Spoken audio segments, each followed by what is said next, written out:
What a modest little clink. Mm-hmm. Thank you for joining us for our Drink and Think. We are very happy to have you here. This is where we get buzzed and then have sobering conversations. We are your hosts, Jonathan Bear Duncan and Sasha R. Jones. If you want to support this work, then feel free to follow the links. We have a Patreon, patreon.com/Jonathan Bear. Patreon.com/Sasha R. Jones. And if you followed us in our last video, you'll know we were interrupted by thunder and lightning. And it was so distracting, we couldn't really do anything. Yep, and then we shut it down, and like less than 30 seconds after we shut it down, the power went out. So we actually said we would shut it down, and right when we were going to, it shut down anyway. Cool. Yeah. So there is a little bit of lightning that you'll hear, but you can see it's still pretty light out, and it's a common thing in our area to have rain and sometimes thunder while it's bright out, and it's pretty cool. It used to be a precious commodity in the other parts of the country, but now it happens here like every day. Yeah, storms will blow in over the mountain in like 20 minutes. So. Yeah. So we have Flarathir and Cameron already joining us, a few regulars. It's really great to see our regulars again. I know, since we haven't been able to stream in like a week and a half because of Gen Con, and then we're trying to get our prep done for Eurofront. So, but you should be streaming it on Wednesday, it sounds like. Oh, that'd be nice. Yeah. Yeah, I'm in a weird position because when I have many different kinds of mentees, and some of them it's just about learning drawing, and for some of them it goes deeper than that, and we talk about really intimate parts of their lives like gender exploration or their self-esteem. And because of the nature of our fan base and how art works in general, when you're dealing with these personal aspects, it's really easy for those topics to bleed into each other. And when I stream so consistently, it doesn't give the people who do calls with me the opportunity for that privacy that I wish they had. I have a lot of people who don't mind being open about those things, and I deeply respect that. That's something that is critical to me, but I can't thrust that on other people. So the streaming schedule is kind of weird while we figure that out. And to emphasize, Gen Con had over, you said 80,000 people. And it was a 20-hour drive away, so we were in the middle of a 40-hour route. And we're flying to Berlin in like a week, less than a week and a half. So our plate's pretty full. We're not on Twitch as much as we'd like to be, but thank you again for showing up. It means a lot. Yeah. Flarthur's just joining us before he goes to bed, which is really cool. Yeah, thanks for joining us all the way from Europe. We'll be very soon. Yeah, where we will be very soon. And I don't know if we'll see them at Eurofronts, but that would be nice. Shout outs to all my European fans. So the topic tonight is being online is weird. And the previous one was being shitty/cool online. Now they're not conflicting titles. But yeah, being online is pretty weird. And Sasha was kind enough to set up an outline for this discussion. Feel free to type, and I'll get this ready here. Sure. Yeah, type at Jonathan there to flag us down for attention if you have anything that you want us to directly address to. And we'll certainly do that.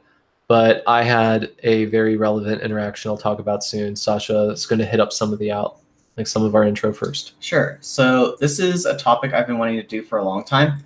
I think I first wanted to do a topic on online conduct right after we gave that talk about like slurs, which was months ago. But this is a really important topic, and I think it's something that people like care about, but also have a very conflicting relationship with, especially with how polarized like we are in these different spheres online. And when those things butt up against each other, like our point of reference for where we're coming from and people who are established like online in certain in groups and who have like our basic understanding of what it means to be reasonable and having these related beliefs with the people we interact with, when we bump up against a sphere that has a very different relationship, it can feel literally mind-blowing to see somebody else's behavior and their beliefs. It can feel revolting and astounding and offensive. But those interactions don't always have to be catastrophic. In fact, the fact that we have all these catastrophic interactions is driving us further apart.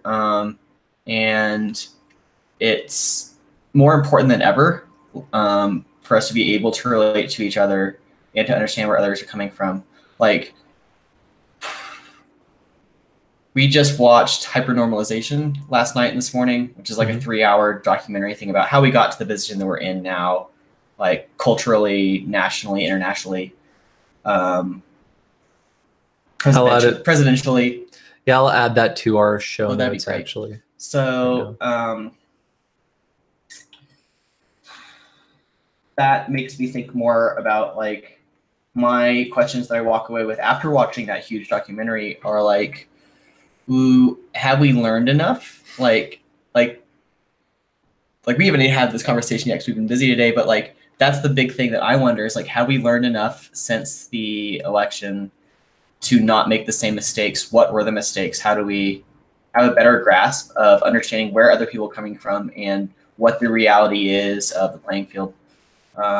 So there's that big scope. There's also this small scope of just like getting along. Even within an in-group, you'll have people who have these vitriolic disagreements with each other, and it can really divide. Like, we don't have time for infighting, but that doesn't mean that we should just brush away disagreement. So how do we have like reasonable discussions where we're having compassion for other people and being able to actually advance on topics instead of just break apart?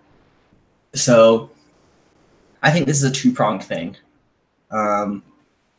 First, we have to recognize how online communication as a medium affects how we act and how we relate to each other.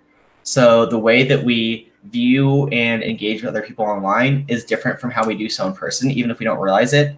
Like, and how this is reinforced by different platforms. That's really important, just to understand our own psyches. The second part is individual actions and responsibility. How do you contribute positively or negatively to an online space or conversation, and what to be aware of in having like respect and responsibility and personal accountability. How do you expect that of yourself and of others? Yeah, so before we dive into the details, there's something that kind of threw me off kilter and off my rhythm because I was posting in a local furry group and the topic of my work came up. And again, if you follow me, then you know that I have a really bizarre amalgamation of a job that's a mixture of like all these different kinds of skills. And as I've progressed, the discussions and the theories behind things have become just as important, if not more so, than my ability to produce artwork. It got to the point where I would actually rather be a public speaker professionally or work with languages than just being a professional artist by itself. So in trying to explain this, I seem to have pissed off like a handful of users in our local furry Telegram chat. And they were like calling me a con man and a charlatan, and saying specifically, because I identified as kinda sort of a life coach, that I can't say that's professional because I'm not licensed. And it became this really weird battle about semantics and parameters that weren't clearly established. And they didn't ever ask me what I did exactly in a way that was focusing on my current work. It was just trying to figure out, am I legally licensed or not to do the work that they don't even understand that I do? And it really bugged the hell out of me. And we were thinking afterwards, this is so funny that this is happening today when we're giving this talk. Do you have any idea how many thousands and thousands of people I've worked with? And the last time I had people treat me that way was my ex and my sister in like 2013 or 2014, not understanding what I did because they also kept my career, my online activities at a distance. But they're just like so many thousands of people I've interacted with and so many clients I've had that are helpful. I've done like around 700 art commissions, and there are varying degrees of therapeutic type work in there, even though I'm not a licensed therapist. And I never lie about my credentials or anything, but it hit me. Wow, this is a really screwed up negative, stressful thing, and people are calling me names and trying to invalidate me without knowing at all what I do. So yeah, they don't know what I do, and it doesn't bother me too much on that front, whether I'm validated or not. But it didn't matter because I was still like feeling really frustrated and hurt by it.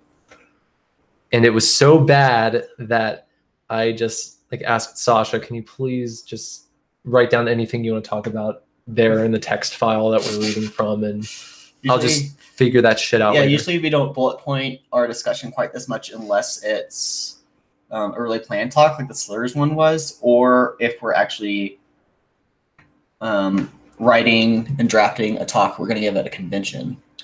But I don't know, there's enough points that I really want to cover and not miss that it felt valid. So definitely. And Ariana is here as well. She was kind enough to send us some soaps that were in the shape of resin, and we opened that up in our stream. And that's something I actually want to send out to my patrons once we get things sorted. I want to do bulk order of her work. It smells like cinnamon rolls. Tidbit says it sounds like those people were looking at a person's job with backwards looking glasses. Yeah. Alex says the tyranny of credential worship. Yeah, that was strange because I feel like I'm involved in this really interesting, I have to admit it's pioneering when you are taking facets of psychology and sociology and applying it to the sex positive environment of the furry fandom that is also consistently illustrated itself. There are all these new opportunities, and it's mind blowing. And I think it's going to be a really important part of art history and even human history. But it's weird having people not get that and then just be like, you're not doing anything new. Yeah. You're not pioneering anything. So. It's always, it's hard with a chat group, especially because if the focus is on one person trying to explain something and you have multiple people asking different questions, and they all have different parameters for what they consider a valid answer or not, then it's like almost a lose-lose starting out with. Yeah. Because you're never ever going to be able to please everyone in the world, but also if you're trying to explain something directly and being asked 3 different questions about it at once, then you're not going to be able to expand on anything enough if it's a complex topic with a lot of nuance, and like you weren't able to dig down to give any specific examples because people were so focused on the title. Yeah. So that was a difficult part. We like deconstructed how the whole conversation went afterwards, and then we had to go take a walk and eat mochi ice cream too. Yeah, we really did. So yeah, there's so many facets of it where it went completely wrong. And I felt like it wasn't an exchange of ideas. It felt like people were throwing rocks over a fence at me. Like when we were talking about, again, like people here who follow our work and have been to our talks will know that we're discovering that there are certain patterns that may correlate with trans artists in the furry fandom. Mm-hmm. Like there's strong trends that are correlating with trans mask artists. Yeah. So it is actually a possibility that you can find out that a person may be trans before they're actively questioning their gender, and then direct them to a community that will understand them personally and be able to help them. So when we talk about that, it's always in the context of something that's healthy, where people feel like, oh, we have hope now. This is great. Right. In the context of a group chat, people heard that and they're incredulous to the idea of these patterns, but then they also think, wait, so you're telling people they're trans? Yeah, people really ran away with that one because that's not at all how we approach things, obviously. Yeah, like I don't want to pull the, here's my partner Sasha, like, yeah, what's up? I definitely, like, my perspective from reading the chat, because I was not like online while it was happening, I was like exhausted downstairs, but I wish I was exhausted downstairs. I can see how people were reacting in ways that they thought were important and beneficial. Mm-hmm. And like, this crazy guy's dangerous. Yeah, like if I came into that chat room with no context and didn't know anything about Jonathan, I would also be kind of like, I don't know you the person, so I don't trust you to be making these things without credentials. But on the other hand, there's also people who have credentials who are extremely dangerous. Yeah, who would like lead somebody down a dark path even though they have a license. So it's really complicated, and like I think it does come down to like a initial reactionary jerk plus not understanding your context and not having any reason to trust you. So check out the documentary Hypernormalisation that will be linked in the show notes after well, I can actually save changes now, so this link will appear if you didn't catch it in chat.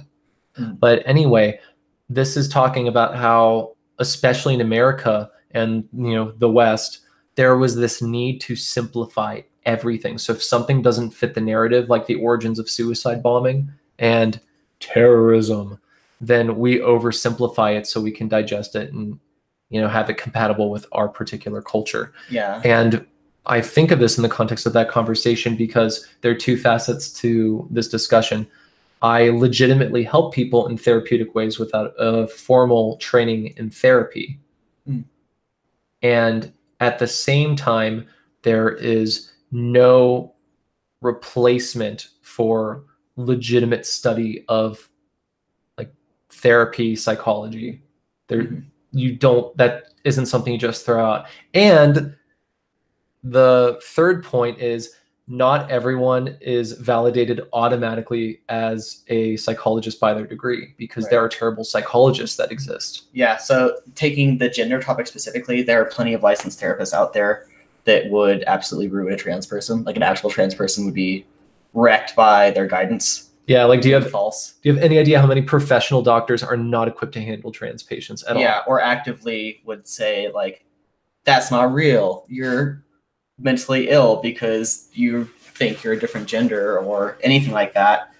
Like, I remember when I was first questioning and researching, I was on, it was on LiveJournal. There was a very large community specifically for trans masked people. And this was like 8, 9, 10 years ago. So things were not established as well. And I remember people who could not find a doctor in their entire state who would treat them, whether for therapy or to get physical prescriptions. Yeah. And I'm sure there's some states where that's still a problem. Like, so yeah. And we also were talking about degrees, like having an illustration degree, for example, like, people gave it a pass because of course you don't consider art a life or death thing. Right. Well, but like the validity of having a degree in the art field is almost null these days. Like maybe if you're in a field like animation or game development, then maybe that helps a little bit more because you might actually be using a resume. But at the same time, Spencer Wan dropped out of college. Yeah. So there's... He dropped out because he disagreed with his professors and went, I could do a better job by myself. I've learned more. Like there's a lot that college taught me that after getting out of school, I learned. Like I would look at my degree and be like, oh, this didn't teach me anything about how to actually manage social media, which is like one of the most important things because my professors all worked in the industry, varying amounts of decades ago. And like, they're like, oh, you just send postcards to art directors and then go to the bookstore and go through the magazines and look at all the mastheads, which is like where they show the staff, and try and find those art director emails and addresses and phone numbers, and you just gotta make a spreadsheet of that information, and then every season just send out your post. No, that's like completely irrelevant information. And like then the individual mentorships that I have sought out since graduating college and working in the field in a studio for a year, like I learned way more in my like 13 weeks of working with Todd Lockwood than I did in like maybe 3 years of college. Oops. So yeah. Yeah.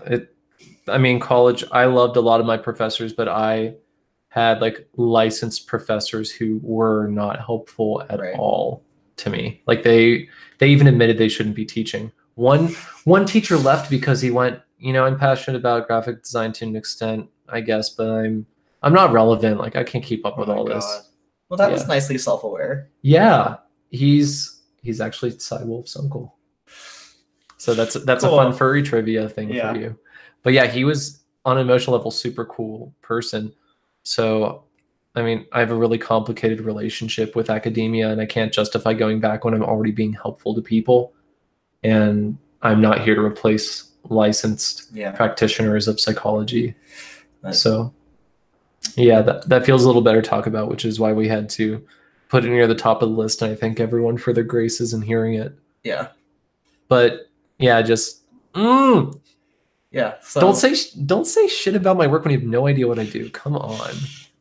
this is a very like problem that's very specific to you also, or to other people who have complex relationships with their work or with others, because like stuff is complex and people want things to feel simple and stable. Yeah, like but that's not really how people work at all. When I said we can contribute to studies of psychology within the furry fandom, we'd only licenses to contribute to the entire discipline.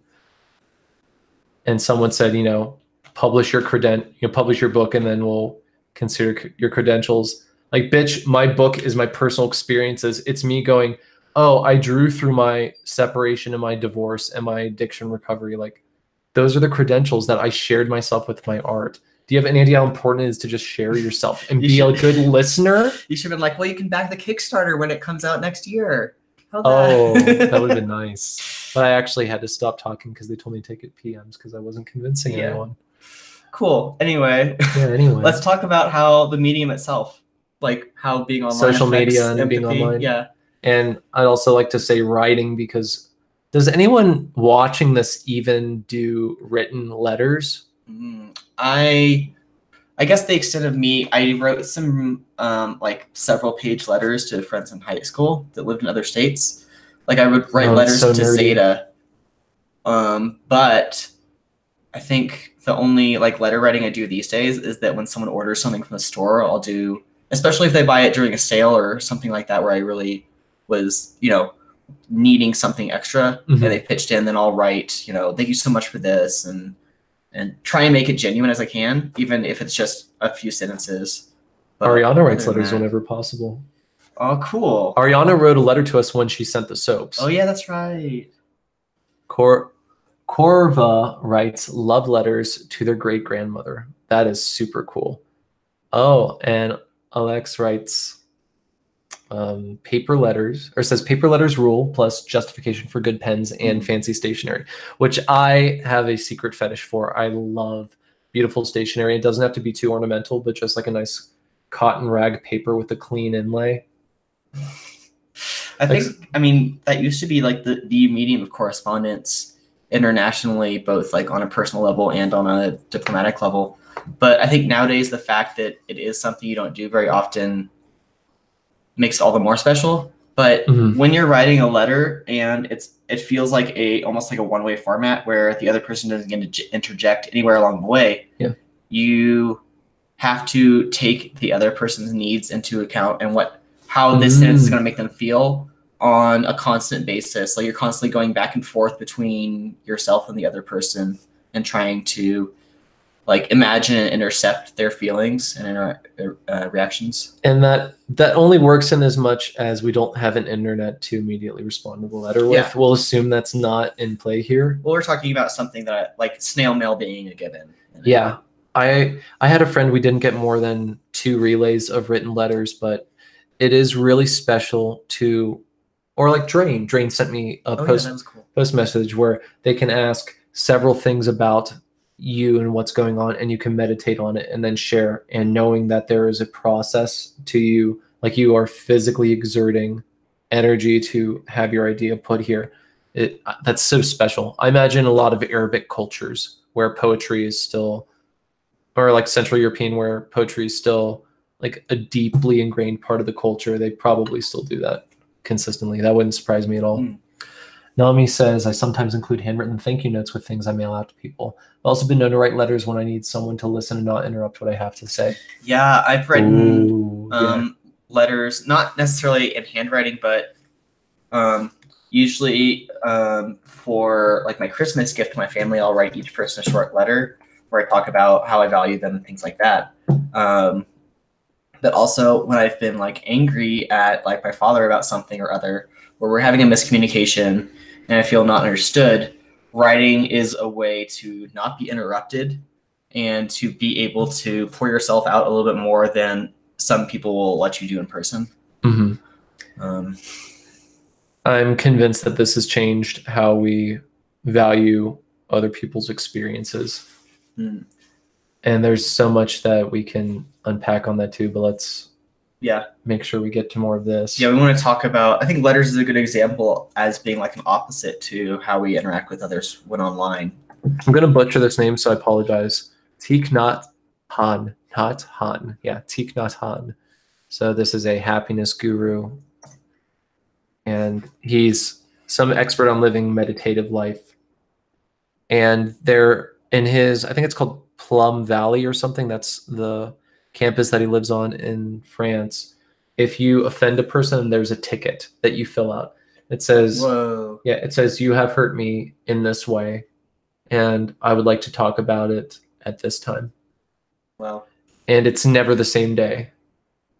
It's always just saying, I've been hurt. This is how I hurt. I desire to talk at this moment on the calendar if it's okay. Mm-hmm. And since they already have a regimen to their lifestyle, then it's pretty easy to figure that out. But that reminds me of what you said about with your dad. Yeah. Mm-hmm. Very good practice. Mm-hmm. But how, like, because you were doing some research on how being online affects empathy, what were important things that stood out to you? So something that surprised me is that people, this is an undergrad study from, I want to say, I'm going to open the windows while you talk about that. I think it's an institution called Bridgeview. The conclusions were conclusive based on the end of the abstract, so I didn't hold too tightly to it, but they said something that may correlate with higher empathy are desktop computer users over mobile and tablet users. So I imagine the kinds of people most likely to be active on social media on a phone versus sitting at a desk will have slightly different experiences.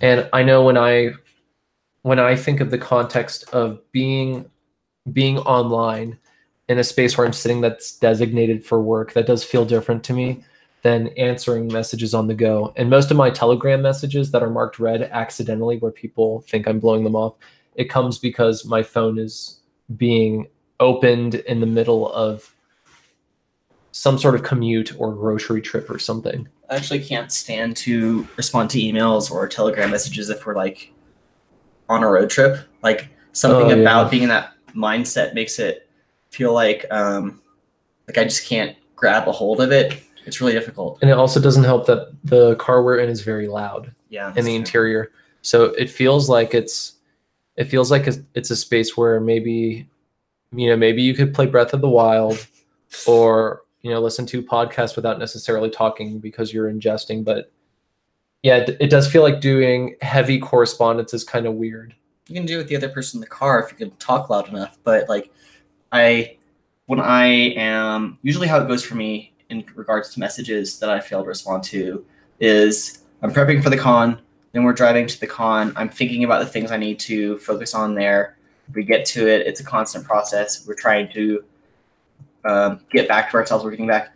At any time, if someone sends me a message that's even remotely important, I feel like I don't have enough RAM freed up to give them the attention it deserves. I don't know how to do that, and so I just fail to respond because I'm like, I need to do this so I can actually think straight, and that moment never comes. And Sasha's the kind of person where he can drop a spoon or something if he's imagining something too vividly because he just won't see anymore. Yeah, I over-poured iced tea today because I was thinking about, I don't remember what, and I was visualizing the thing I was thinking about so much that I actually stopped being able to see for a second because I was seeing in my mind, and that happens sometimes. That sounds really cool, though.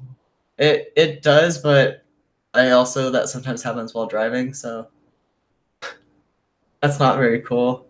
Yeah, I don't mind driving when that happens. So back to the medium itself in our actual outline here. We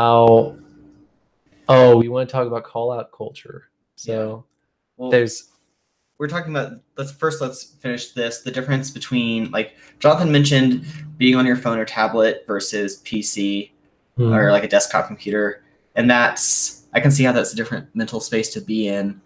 But also the platform that you're communicating through, be it Twitter or Facebook or even maybe messaging someone on Skype versus Telegram, those probably all have different things because let's look at Telegram as an example.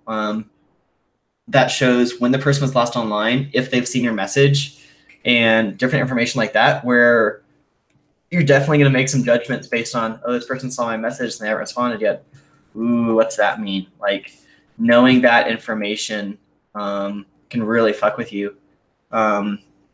You'll project into that, like, oh, I was really nervous to send this message in the first place and they haven't responded to it, so that's bad. They had a bad response, or something like that. I think Twitter especially is interesting because like there's this unspoken culture on there surrounding whether you like at someone or not if you're talking about them, and it's not something you pick up like very easily. You have to see other people talking about it to figure out like, oh, this is a weird nuance of the culture where if you do it wrong, you're going to get some super shit for it. But it's weird because it's like talking about somebody and explicitly not tagging them when you do it. That can be for good or bad, because maybe it's like not relevant. Like they don't need to see this because they're very busy. And for the computer dads in the chat, this is called vague booking or subtweeting. Yeah, it's not like you're talking about maybe a cultural icon. You're not going to tag them because like that's just further spamming them. They don't need to know that you're like, oh my God, I love your new album. But if you're talking shit about someone, that's weird too. So I feel like it emerged as almost as a way to like reinforce these artificial bubbles that don't really exist within Twitter, like barriers to keep somebody from even noticing this conversation that you're having about them. But then there's an even more extreme version of that where you screen cap something someone tweeted and talk about it instead of just retweeting it, because then they are isolated from being able to respond to that criticism. And that can be good or bad. Yeah, it can be good or bad. We've had a negative reaction with that happening where somebody was they felt more entitled to making jokes about something and disagreeing with something that was out of context to earn some humor points more than they were interested in interfacing about it at all. Clout, as the kids call it. Yeah. This was a very cynical young artist on Twitter who seemed to prioritize just being sarcastic and having some sort of meta humor where you can't tell how much they're beating themselves and being self-deprecating versus role-playing. It's very strange and it's very insincere. Yeah. So there's all these different ways. Facebook is known for vague booking. I think Instagram is an interesting outlier on this because I never see shit going down on Instagram. Yeah, I think that's really special too. In Instagram, you can't set up links with your individual posts, and everything tends to focus around an interface that doesn't display your content in a friendly way where like it does not highlight your feedback at all. In fact, based on your platform, you can't even respond, say on desktop reliably to comments. Yeah. So I linked to a talk by Mike Montiero. He's the head of Mule Designs, I believe it's called. Mm-hmm. And he did a talk called How Designers Destroyed the World. He also saw a talk from a designer that was called Fuck You Pay Me, also Mike Montiero. Mm. And he is a huge proponent of ethical design. So in that talk I linked, which you'll now see in the show notes, even, you can refresh now if you missed the link in the chat, you will find someone talking about how certain font layouts and certain group dynamics and analytics that we apply to things like Facebook or Twitter, it can be evil or it can be edifying, but you can actually have design that promotes evil and promotes destruction. The example you'll hear in that lecture is a woman taking part in her LGBTQ choir at her university, and then her father seeing her participation in this when she hadn't come out to anyone. Mm-hmm. And then he disowned her on Facebook. Wow. Because of this design flaw, and it's certainly a design flaw to share information in a way you're not expecting. Mm-hmm. Yeah, I feel like I've been thinking about this for the last year, and I really think that these individual companies that have platforms, it should be an expected standard for them to have somebody on staff whose entire job is making sure that the design, the platform, how it allows or enforces users to interact with each other, what it allows them to do or not, the way it shows information, that it should analyze that there should be a person who analyzes that and says, is this promoting people interacting in healthy ways, or is this detrimental to relationships in society? But of course, there's no economic incentive to do that. Yeah, zero economic incentive. So the free market's not really going to help. It doesn't really work within a capitalist structure at all. Oops. Yeah. And something else that I wanted to mention is talking about Telegram. It's actually my preferred platform for having online interactions because I get to do voice messages. And voice messages can be uncomfortable in the context of a group chat. You don't know what's going to happen. But in the context of a one-on-one, you get a wider gamut of emotional expression. And you can even tell when someone is smiling or not based on how they're talking to you. It's a thing that we've been able to study, and it's also part of telemarketing training. Sadly. I like that it voice messages on Telegram also gives context surrounding the person with things they're not even saying, so you can hear if they're walking somewhere, if they're outside. Yeah, or if they have to pause to think about what they mean. Yeah. All of that generates empathy. Yeah, there's like what percentage of communications nonverbal? It's like 60. You're expressing so much information through your body language, and even something as minuscule as your pupils dilating. There's so many different pieces of information that are talking about how you truly feel. And to take all of this context, remove it, and then just transcribe it, you have to expect that's going to shoot you in the foot sometimes. It's happened to me constantly. And especially if someone has a hard time conveying their emotions in writing or a hard time relating to other people, a voice message policy is a great opportunity to elevate their level of communication. So it's something that I promote whenever possible. I had someone recently talking to me about my experiences with Christianity and also creating sexual content within the furry fandom, and I realized I just need to switch to voicemail. Like, I need to get my feelings out. It was very helpful. Yeah. So call out culture. Recently, we have been seeing I guess you can't call this swell like it's been an overall thing because this has been going on for a while, but there's been a recent burst of activity on the subject of pup masks in public. And my personal stance on pup masks, if it matters, or pup hoods, is that if you have this latex thing that can be used in a sexual or platonic context, then it's cool as long as you're not making people uncomfortable. If you're really putting off a person and it's an uncanny, undesirable situation, that's probably not good. If it's after 10 p.m. and you're wearing a latex hood in the shape of a dog at a furry convention walking to the rave, I have a really hard time caring about you making someone uncomfortable. You're already with, the nightlife of the furry scene, and it's a dog-shaped thing in that context. It's kind of hard for me to be sympathetic. I think context is a huge issue here. Also, what the rest of your outfit is. Yeah. Because if you're wearing like an oversized hoodie and which you will be. Yeah, and a mask is a lot different from wearing the pup hood with like your latex like thong and your rock belts. Climbing harness. Yeah. That's a pretty big deal. There's also like a huge scale of like fucky to artistic with leather. Yeah, because like fishy.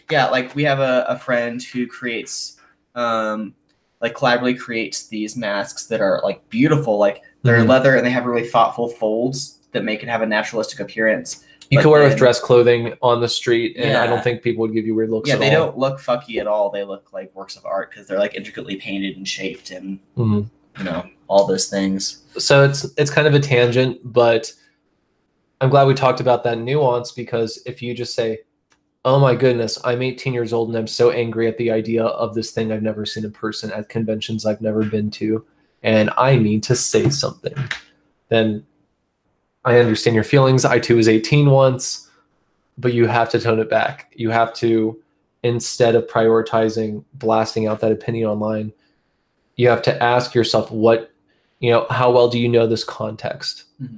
And this applies to a huge birth of issues, like especially the context of, what could I choose?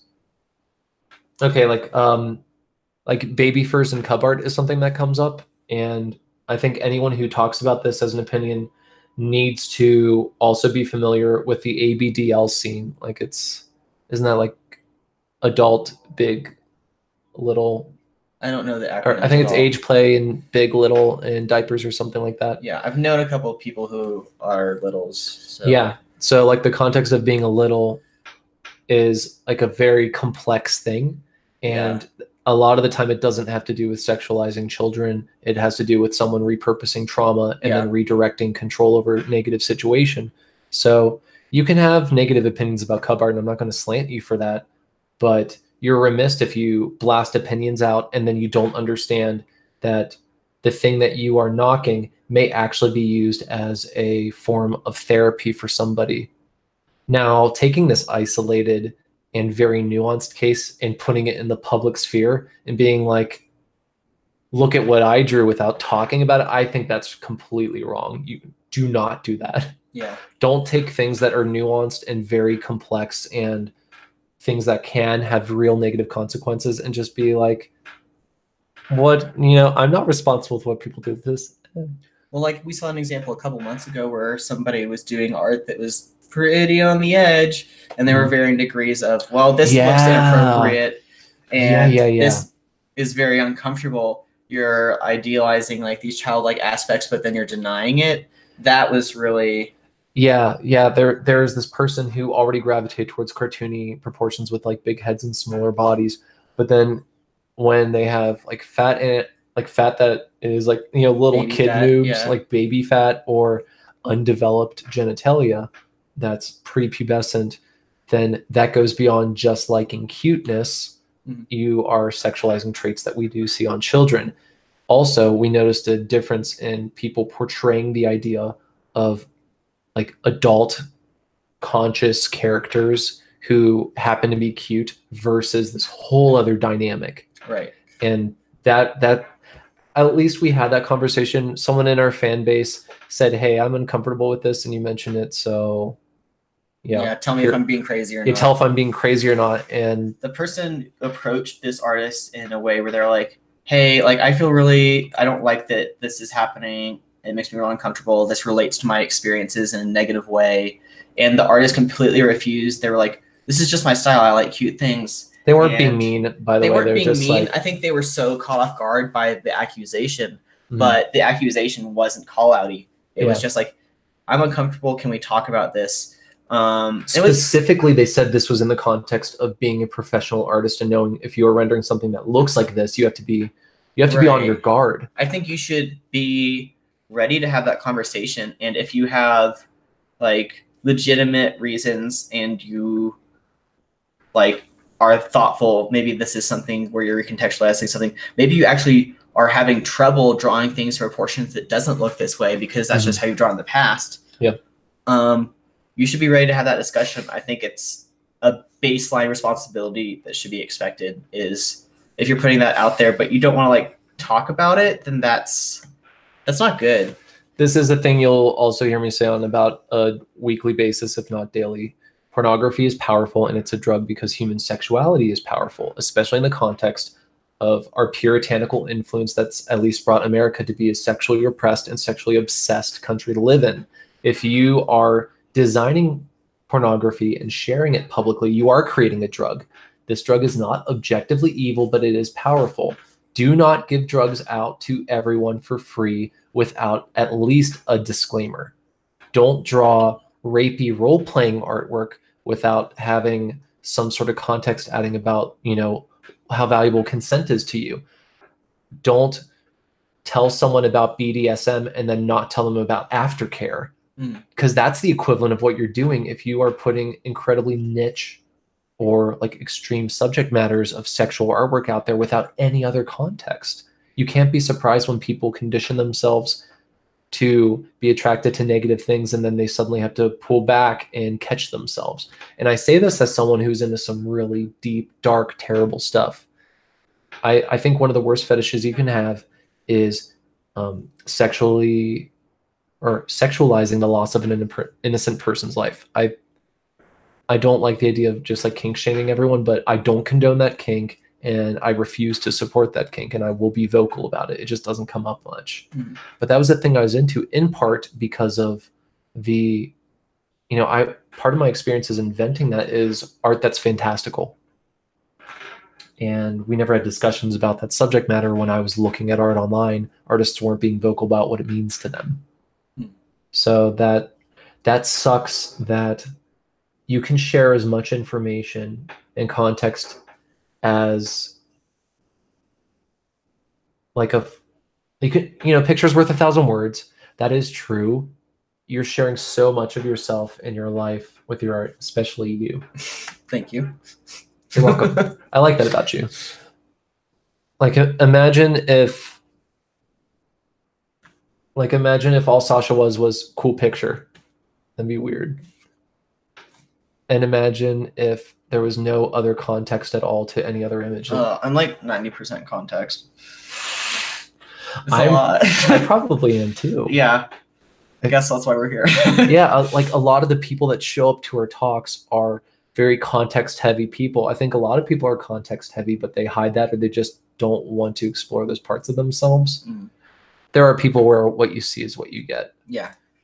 And that can be good or bad. But so all of this is like an example of a really like exploding out a discussion, seeing every part that is influencing something that initially a lot of people boiled down to being purely reactionary. Yeah. So I think what culture often boils down to is somebody cares very much about a thing and they feel like they know the right way the thing needs to be, but they are only coming from their own set of experiences. And I think it tends to be younger people or people who have not gone outside themselves very much, or who are in a lot of echo chamber spaces, or have this desire for for valor and justice and things being right.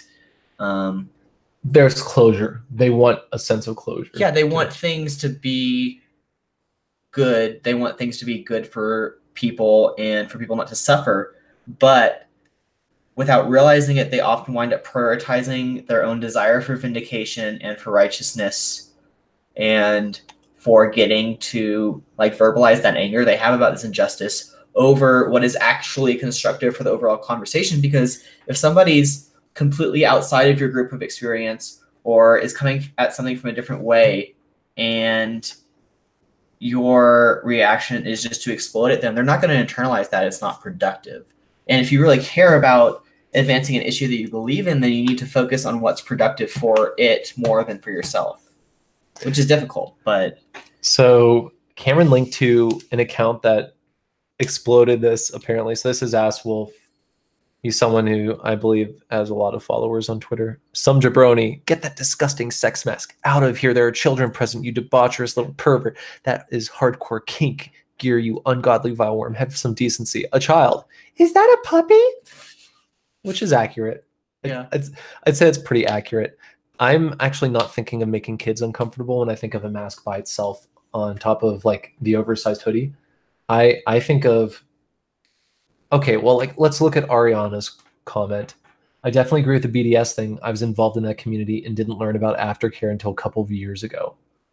Whoa. That's a big deal. Yeah, I think of the young adults with varying degrees of exposure to this sort of thing. I don't know what their experiences are. I think of one user that we also have who has a very frustrated and complicated relationship to sexuality in the fandom, and they hate the context. They hate having to, or they don't even mention that they're furry at all, even though they are. They think they're not, but they are. And I hope they're watching now, because it's only one person that I know that does that. And yeah, like it's weird. Like there's so much nuance to it, and you could very well be in the wrong by showing up with a certain thing, because that's how culture works. I had to learn this the hard way. I got my ass culturally kicked when I was going into my marriage, and I had a dowry that was authored by several degrees of Africanness from different countries. And I was also thrust into other multicultural situations after that relationship when I almost moved to Europe. And oh my gosh, like even being in different, like even visiting Canada or being in different parts of the country, like this is such a different culture here in Santa Fe than where I lived in Ohio. It's hugely different. And sometimes you can never know when you've done something wrong until after you've done it. We're going to talk about that soon on other points.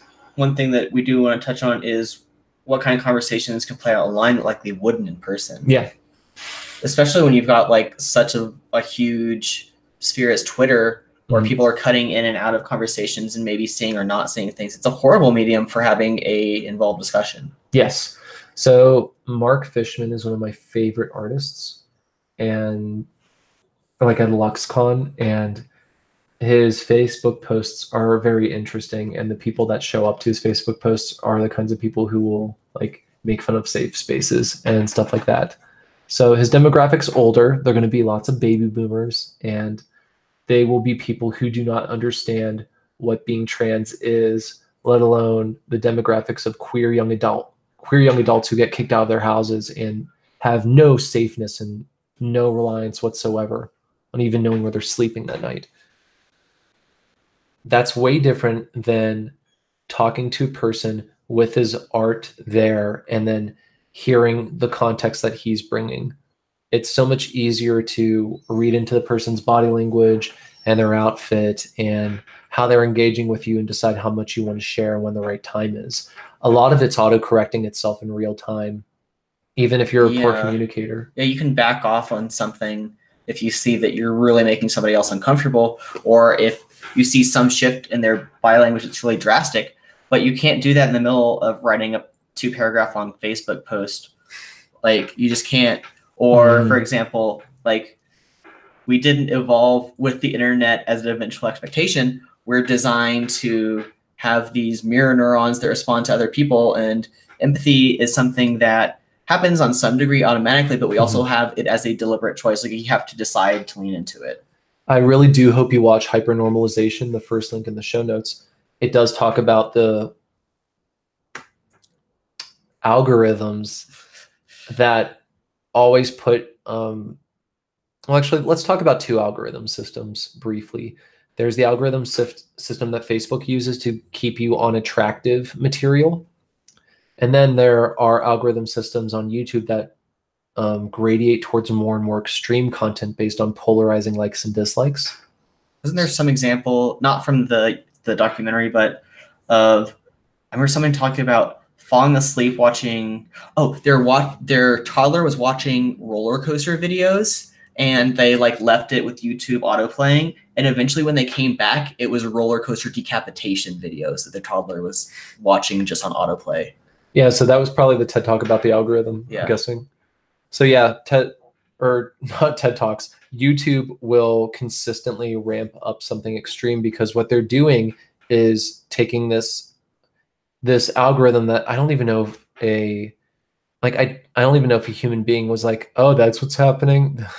That's fucking crazy that babies are watching people getting killed. Anyway, let's save those changes. Like, I don't imagine, I hope in humanity that didn't happen. But who knows? Because what it's doing is securing viewership. And the majority of people who are not babies who are watching this sort of stuff, they are being exposed to more and more extreme things. And that's how you breed more and more extreme people. Or maybe what's worse, people who are just completely numb to everything. Yeah, desensitized. Purely apathetic people. The most hatred I ever had for someone was when I felt pure apathy towards them. It was not some rage that was like flaming. It was just pure apathy. To know if they died in front of me, I'd feel absolutely nothing. That's how I knew it was real hate. And I can see when someone's pulled on those extremes consistently, it's got to be harder and harder to feel a thing.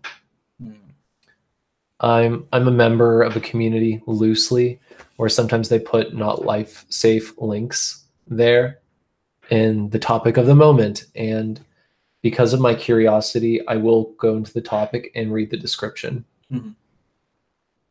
And there's a description that I read that I did not see the video of because I've grown since 10 years ago when I was at my worst. And the description was of a child that was hit by a car somewhere in China. And the worst part was not the child being injured, it was all the people that walked by without helping the child. And I knew if I saw the people not helping the child, I knew if I saw it, I wouldn't know what would happen to me. That would change me forever. Yeah. because I've seen terrible things that you'd normally only see if you were a war veteran in a previous generation, and I've seen more than a lot of war veterans have seen through the context of video. And our brains aren't designed to be like, oh yeah, that was a video, that was an isolated instance you were far away from. It's fine. Your brain doesn't do that at all. It's not designed to. So that, like, we're still learning about what that means for human beings. Yeah. We can talk about how culture forms in online communities. So I think one of the strongest examples of this is in forums. Yeah, definitely. So this comes up a lot. We can talk about this for Affinity too, and how that has a certain top-down toxicity from the administration. So the question is, like, does a bad apple spoil the bunch if left untended? I think it does. I think if you have a chat room, you can use a modern example of like a Telegram chat room. If you get somebody in there who's divisive and shitty, and you don't moderate that behavior and you let that run loose, then eventually the people who are going to be the more thoughtful contributors are going to be like turned off by that. They won't be able to use the chat in the way that gave them value in the first place. It's going to, like, people are just going to have bad feelings about it. Eventually you're going to drive away the people who are like the valuable members of the chat. And everybody has valid contributions, but like, I think it is very easy for you to create a divide and really fuck things up, especially if you're starting out from the beginning. So I think this is especially true when it's top-down toxicity, like we have with FA admins and stuff like that, where they just pull shit over and over again, and it contributes towards a negative atmosphere. And then you have, this rounds around into the paradox of tolerance, which I think you're a little more versed in research-wise than I am. Yeah, we'll talk about the paradox of tolerance and then bring it back to this idea of in-group, because alt furries come up here, actually. Yeah. Since I have firsthand experience with that, since they tried to dismantle my fan base, which I didn't like that happened. I don't think any of us liked that happened. They like that happened. Oh, that's true. Yeah. See, it's easy to forget that because you think, like, why would someone like that? I think all the time, like I was saying yesterday, I was talking about a recent interaction we had, and I was like, I forget that people can just like lie about things. Like people can choose to say a thing that is not just tangentially true, but completely untrue. And I forget that. I'm like, but how? How did they do that? Okay, we have a comment from Reagan. Fur Affinity is the Jonestown of art galleries. I don't know what that reference is. Like the Jonestown Massacre, the Kool-Aid. Yeah. That's like, okay, Reagan's tweets, speaking of someone who's an effective communicator, if you check out Reagan's social media presences, there's always like some underlying truth there. And it's like equal parts underlying truth, some sort of contemporary esoteric mythos, and some sort of like, I guess I call like old man medicine. Like that's the vibes Reagan gives off, and it's like a perfectly controlled balance that he nails with almost every tweet that has earned my deep respect. That's a good brand. Every time. Yeah, it's a super great brand. Yeah, he says your collarbones are on point tonight. You can really get your fingers around these things. Like, yeah, dang. You can like hide so many M&Ms in here. Yeah. When my mom saw me for the first time since I was cutting sugar out of my diet and I switched to being vegetarian, she thought I need to see a doctor because my bones were sticking out. But I'm ashamed for Reagan to see me this way, because I used to be able to cosplay as him, but now I'm not as muscular, and I feel bad about that. We can work on that tomorrow. Yeah, we'll definitely work out. I'm going to do leg day. My butt is saggy. Oh, we could do that. Yeah. Hell yeah. Anyway, back on topic. No, I want to talk about working your butt out. We can talk about that after. Okay.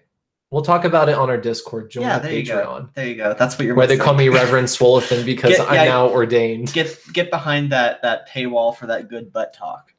I gave one of my patrons pics of me in a thong. And he really liked them. I'm just saying. Yeah.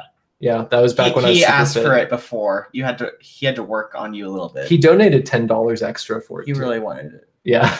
He used his reference material. So anyway, back on the paradox of tolerance. So this is my thought on alt-furs. No, we talked about jock straps and clavicles. So the paradox of tolerance, let's get that comic linked in the show notes as well. It's that if you are tolerant to people who are truly intolerant, then you will give a space for a culture that breeds intolerance. Mm-hmm. Karl Popper was the philosopher that said that. Well, let's just link to the wiki. That's probably, yeah. So Popper's paradox of tolerance, we're going to have that in the show notes as well. And I think it's funny the number of people talking about, several people also saying that they have to remind themselves that lies exist. Yeah. Like, oops. Yeah, because I've dedicated to never lying the rest of my life ever. And that means I have to second guess things before I write them. And I do a pretty good job of it now. You actually get to a point, if you dedicate your life to honesty, where if you tell even a white lie, it's going to ruin your day, if not week, if not month. Yeah. It also means that when people ask you simple questions, sometimes you can't give them the straight answer because you're like, but what does that mean for me? Yeah. How can I answer this in the truest way possible? Like, we ran into this with our friends, the Pools, for like, just ask you this basic ass question. Yeah, like, and then you had to go on like this like philosophical parable about it before you could say one yes. So one of our artist friends, Christine Poole, she said like, well, are you in love? Referring to me and Sasha. Yeah. And I just was so caught off by that. Yeah. Because you were thinking of a specific quote too. Yeah, I'm thinking of like C.S. Lewis's stance on being in love, which is crazy. And he thinks after 6 months, if people were still in love with each other, nothing would get done because they'd be so obsessed with people. Meanwhile, Colin and Christine Poole are the most in-love couple I've ever met, and kudos to them. So I had to think about it later, and then at a sentence, I was like, oh, yeah, we're in love. Yeah, there was something you did where I was like, oh, come on, or I had some reaction. You're like, oh, okay, yeah, you're right. So Sam, yeah, we are a couple. We've been official as of October, but it's really it's quite a story because we've known each other for at least 4 years. And I was in a polyamorous relationship when Sasha and I started dating, and my partners were overseas. So it was, I mean, that's a whole other discussion. It'll be our 4-year friendiversary in October too. Yeah, our 4-year friendiversary is coming up at LuxCon. Yeah, I love that we get to like have that event as a bookmark for each year. But anyway, I think the paradox of tolerance is what we're trying to talk about. So, well, it's easy to do, and there's a lot to say on the subject. So, the paradox of tolerance, it's saying we'll do the very most basic Western-centric example of saying if you allow Nazis to have a voice and a platform, then you can expect ideologies to grow. And while thought policing is not ideal, if you allow spaces to people who wish the destruction of other people, don't be surprised when their movement gains leverage. And this is why that's now illegal in Germany, but not in America, because we have a very complicated relationship with white supremacy in our politics. And in the veins going through our history, it's a pretty common thread. Yeah. And it still affects the way that we talk about these things to this date. So, I think one of my favorite examples of a solution that balances not tolerating intolerance, but also not censoring it, is the poison cabinet. I've talked about this. I heard about it in some podcast. I don't remember if it was Radiolab or This American Life. It's probably one of those two. But the poison cabinet is a literal cabinet that exists in libraries in some European country. It sounds Norse. I don't know. It might be like German or Polish or Dutch or something like that. It's somewhere from that area that was very affected by World War II. Yeah. And so these books like Mein Kampf or other things that are advocating for fascism or other poison material you can go read that whenever you want in the library, but you have to like submit to access it. Like you have to explain why you want to read that information, and you can't like take it out of the library. You can go to the cabinet and you can read these books, and you can leave. And so that enforces a context. Like you have to reckon with the context of why they're in that space in order to access them. It's not just some like teenager reading this stuff at 3 a.m. when they're angry on the internet in their parents' house. You know, it's relevant to I mean, context is so much of a lot of the things we talk about. So also we're going to be giving a talk on gender and sexuality within the furry fandom, and part of the consequences of, well, it's like something we're going to touch base on in that talk is how Germany used to be an epicenter of studying gender and sexuality, but that changed during the book burnings of the Nazi Party.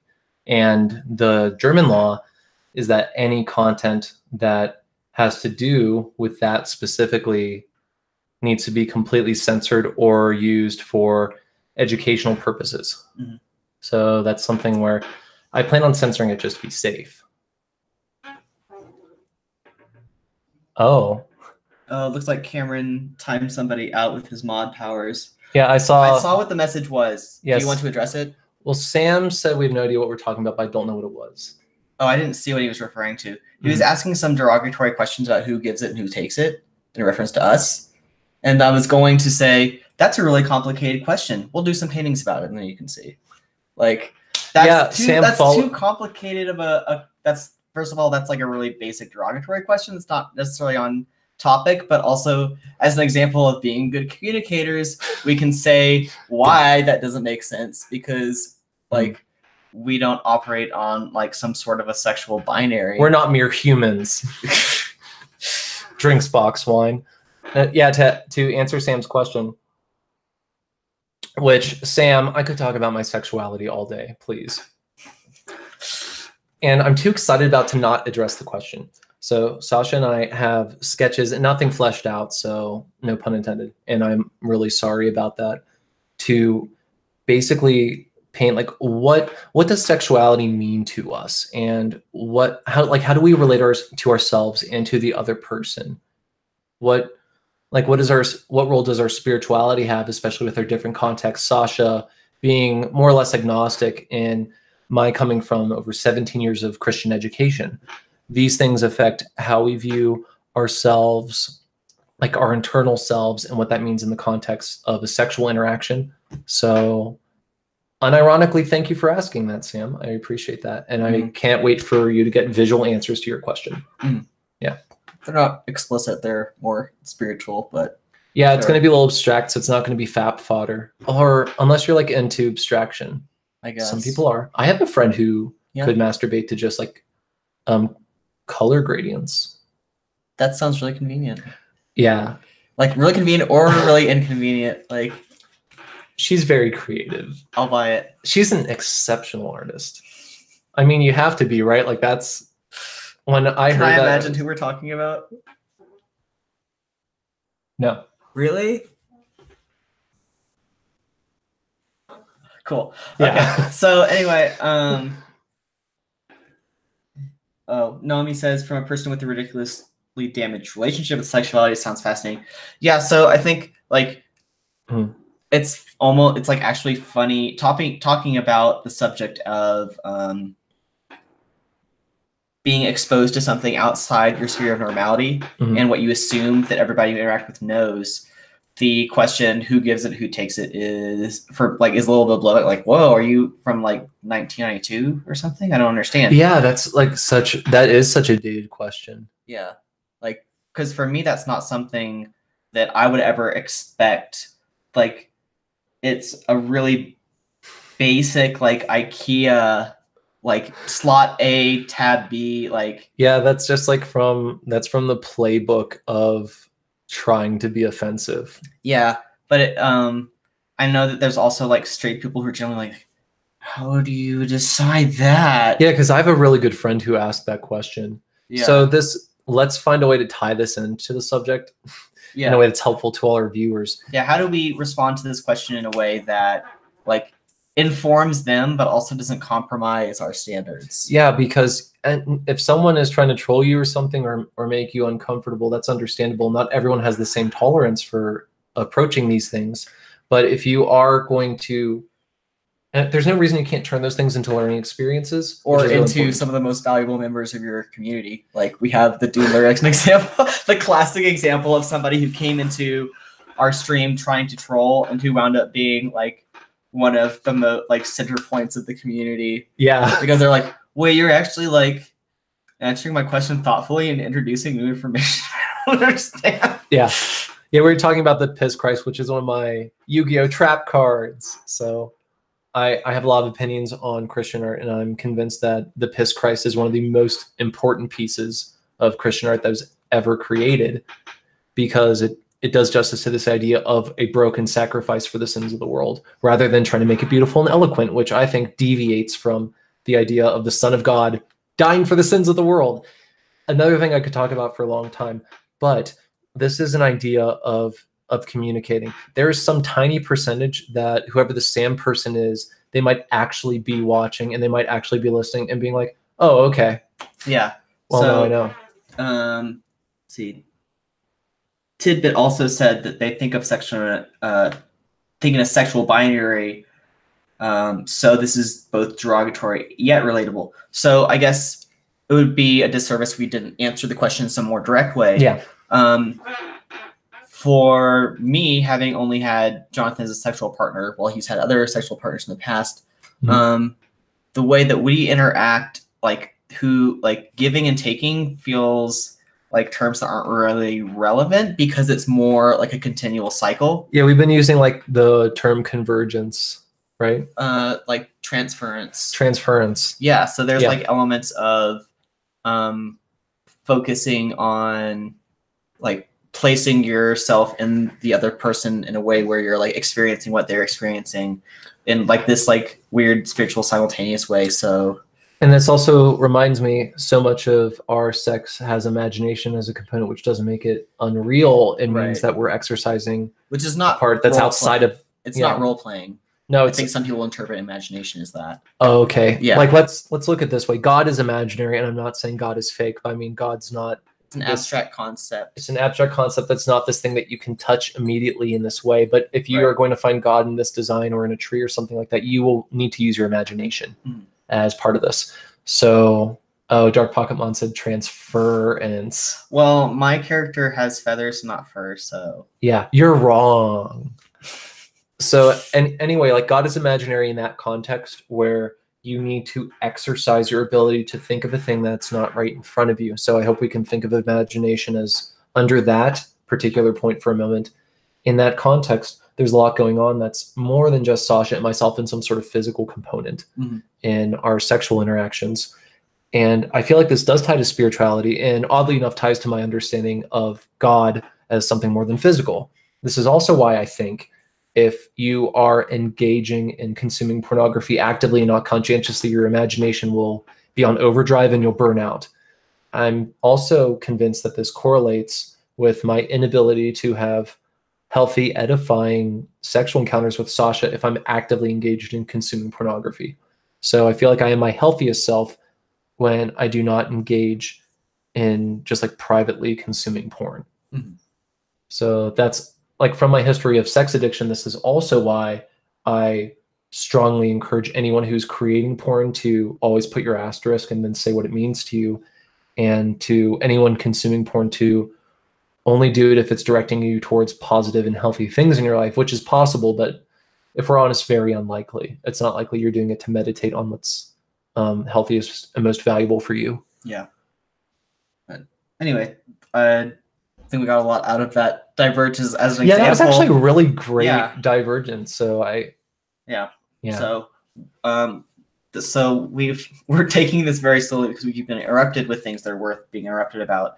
But we've talked about how the medium of being online itself and like how that's going to affect things. But that leads into personal accountability, which is what you can do for better or worse, because obviously each action you take is going to have some consequence.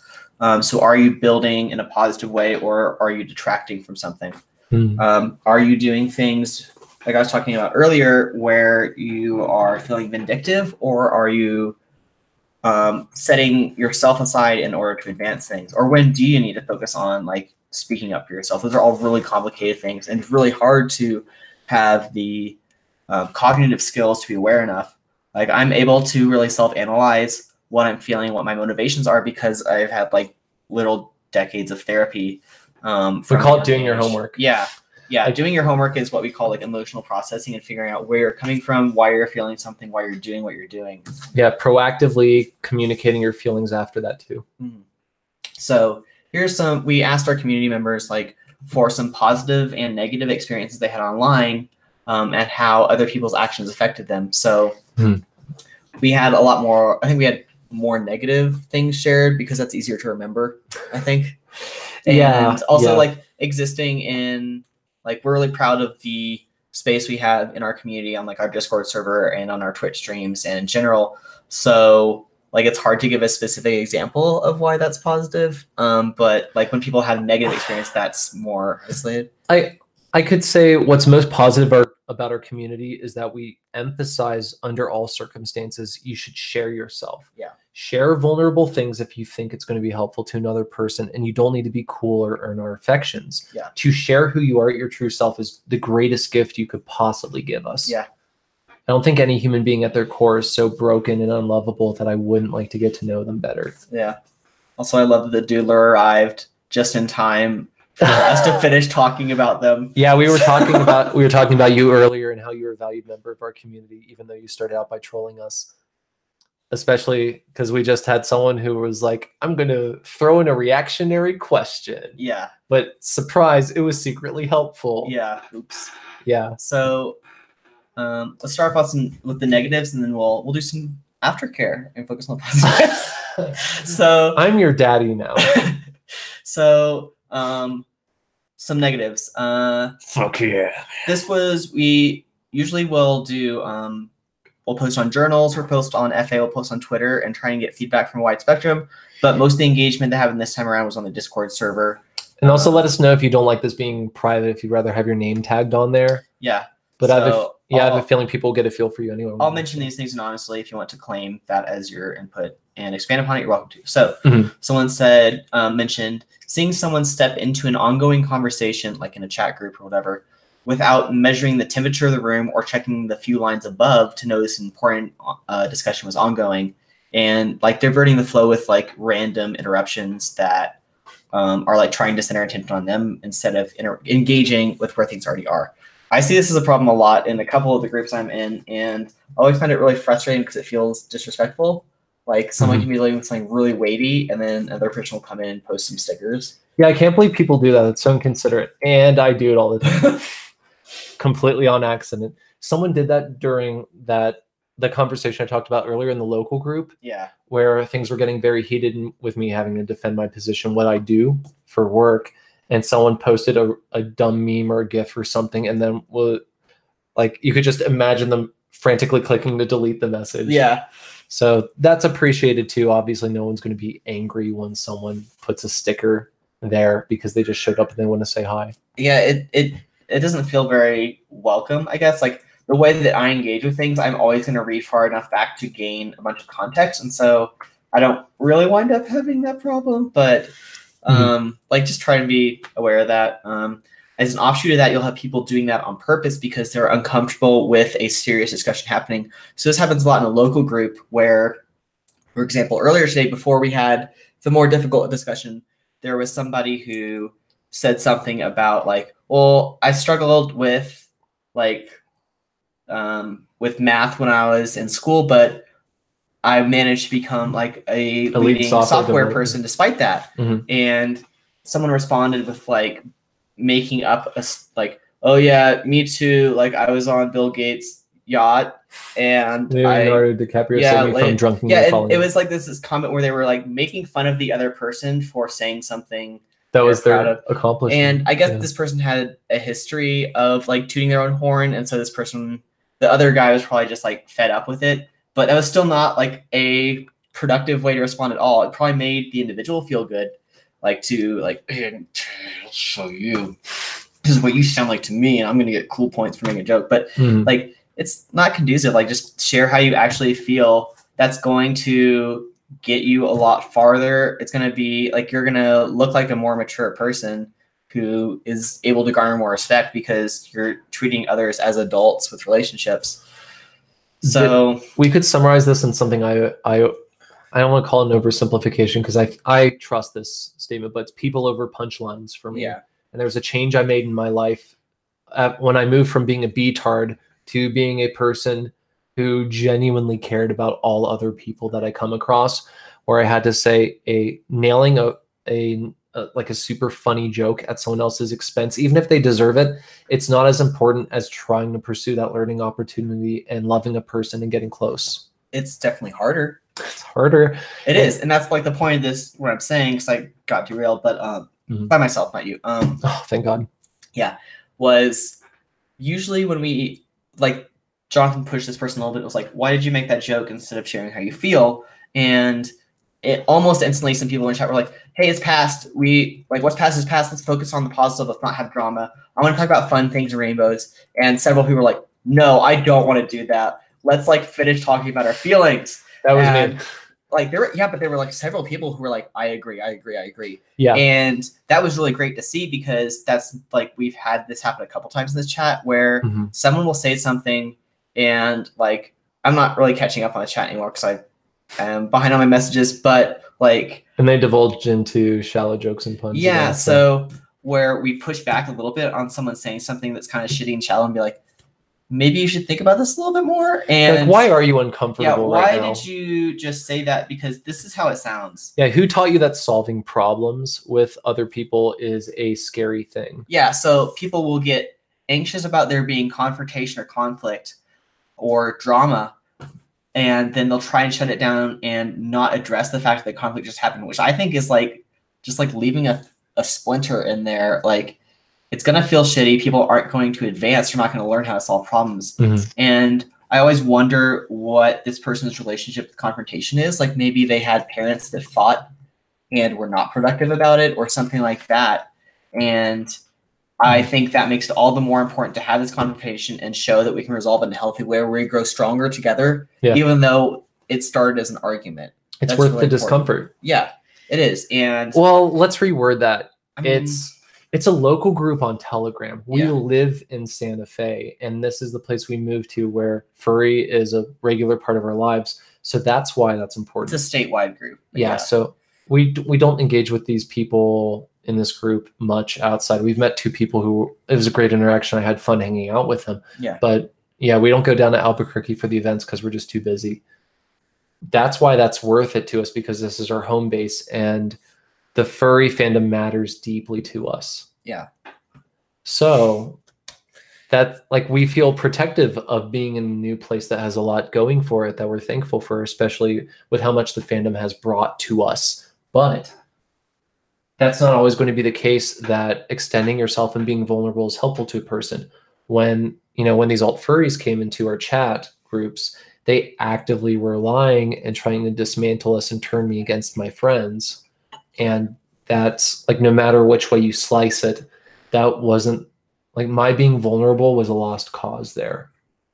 That's the thing I had to experience for myself, because I love personal experience. But that's at the expense of a lot of stressful feelings. You were the best parody of yourself. No one can parody you as well as yourself. That's kind of a relief. Yeah. I'm cutting people off at the chase if they want to make fun of me. Oh, I'll make fun of me. Yeah. But ultimately, I think that like role modeling the fact that we're able to have a safe confrontation and resolve it well was well worth it. So like, no, I'm not going to avoid drama if it's still at a point where we can talk about it healthily. Another negative experience that someone brought up in the Discord was a person, like when people come into a space and dump a legitimate crisis level statement, like everything sucks, I want to kill myself or someone else, and then not like what's going on? I don't want to talk about. Yeah, I don't want to talk about, or like not engaging with anybody. Like, that's not healthy. That like just is a cry for attention. Let's flip my hair in front. Yeah, there you go. I want to talk about it. But like, and it's a really difficult discussion to have because sometimes people will gently be in that space and we'd rather them reach out than not. But if you do that and then refuse to interact about it, then that's kind of a selfish thing to do. Yeah, it brings the attention on you and then says, I have a need. And I'm not telling what it is. Yeah. No, I'm not telling.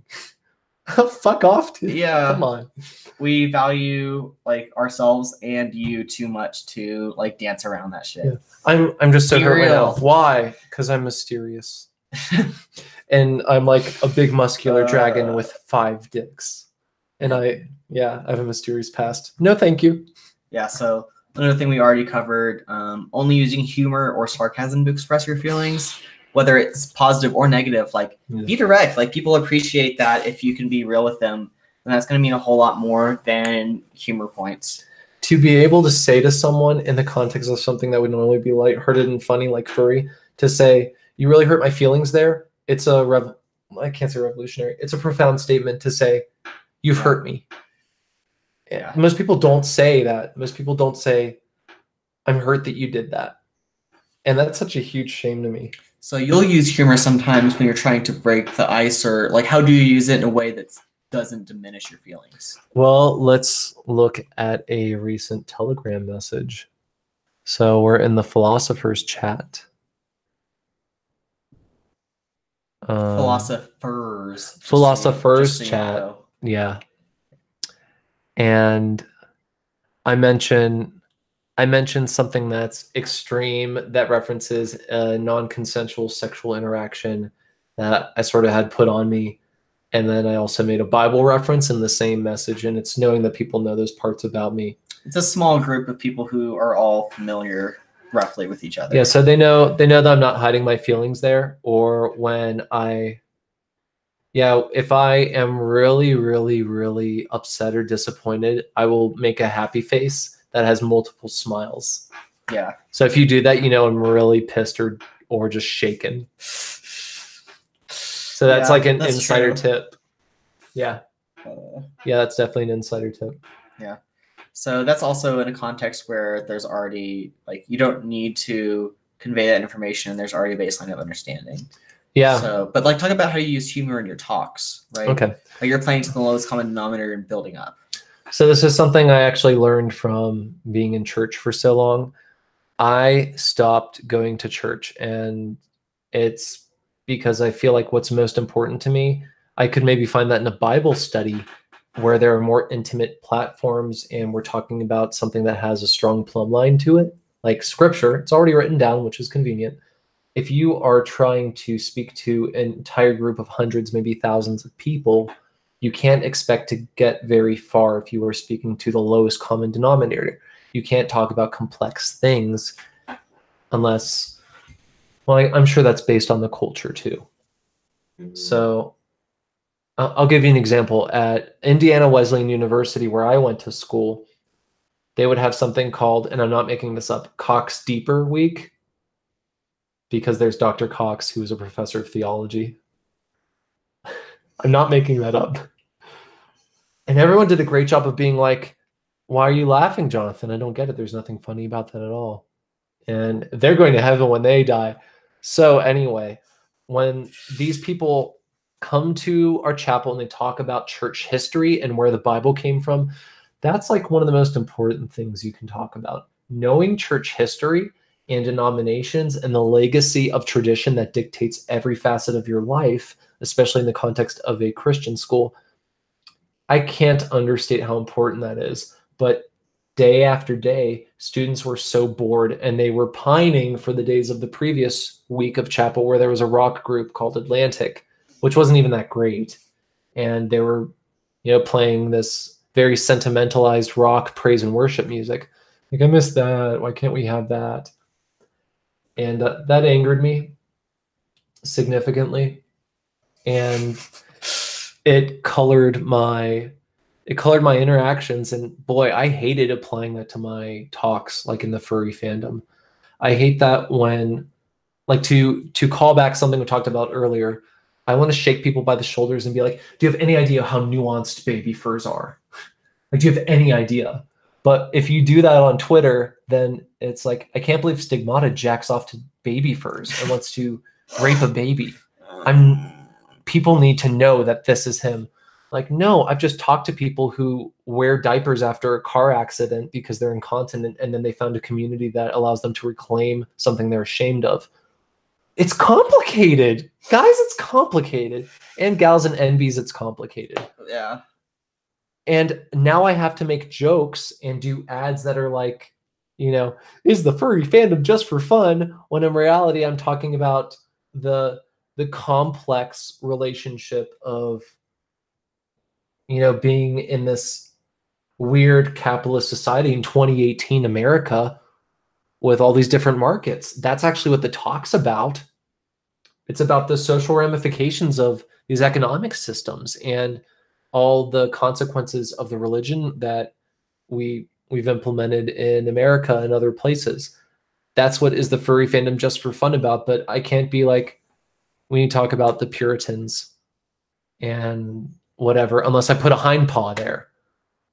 If there's a hind paw there, I'll be like, ooh, see, we have 20 viewers. Was there a hind paw in the ad? No. I don't think there was. There's a bird hand. Oh yeah, and there were cool sunglasses. Yeah, that's why there were 20 viewers. You can't. So this is also how Jesus performed miracles. When he was going to share scripture, he would first be like, oh, here's me turning all these loaves of bread. Or what's up? I made wine. Yeah, like I made wine. It's just a miracle for the sake of the party, and I'm establishing myself as a cool dude. Or I just healed this leprosy. What up, bitches? By the way, I'm the Son of God.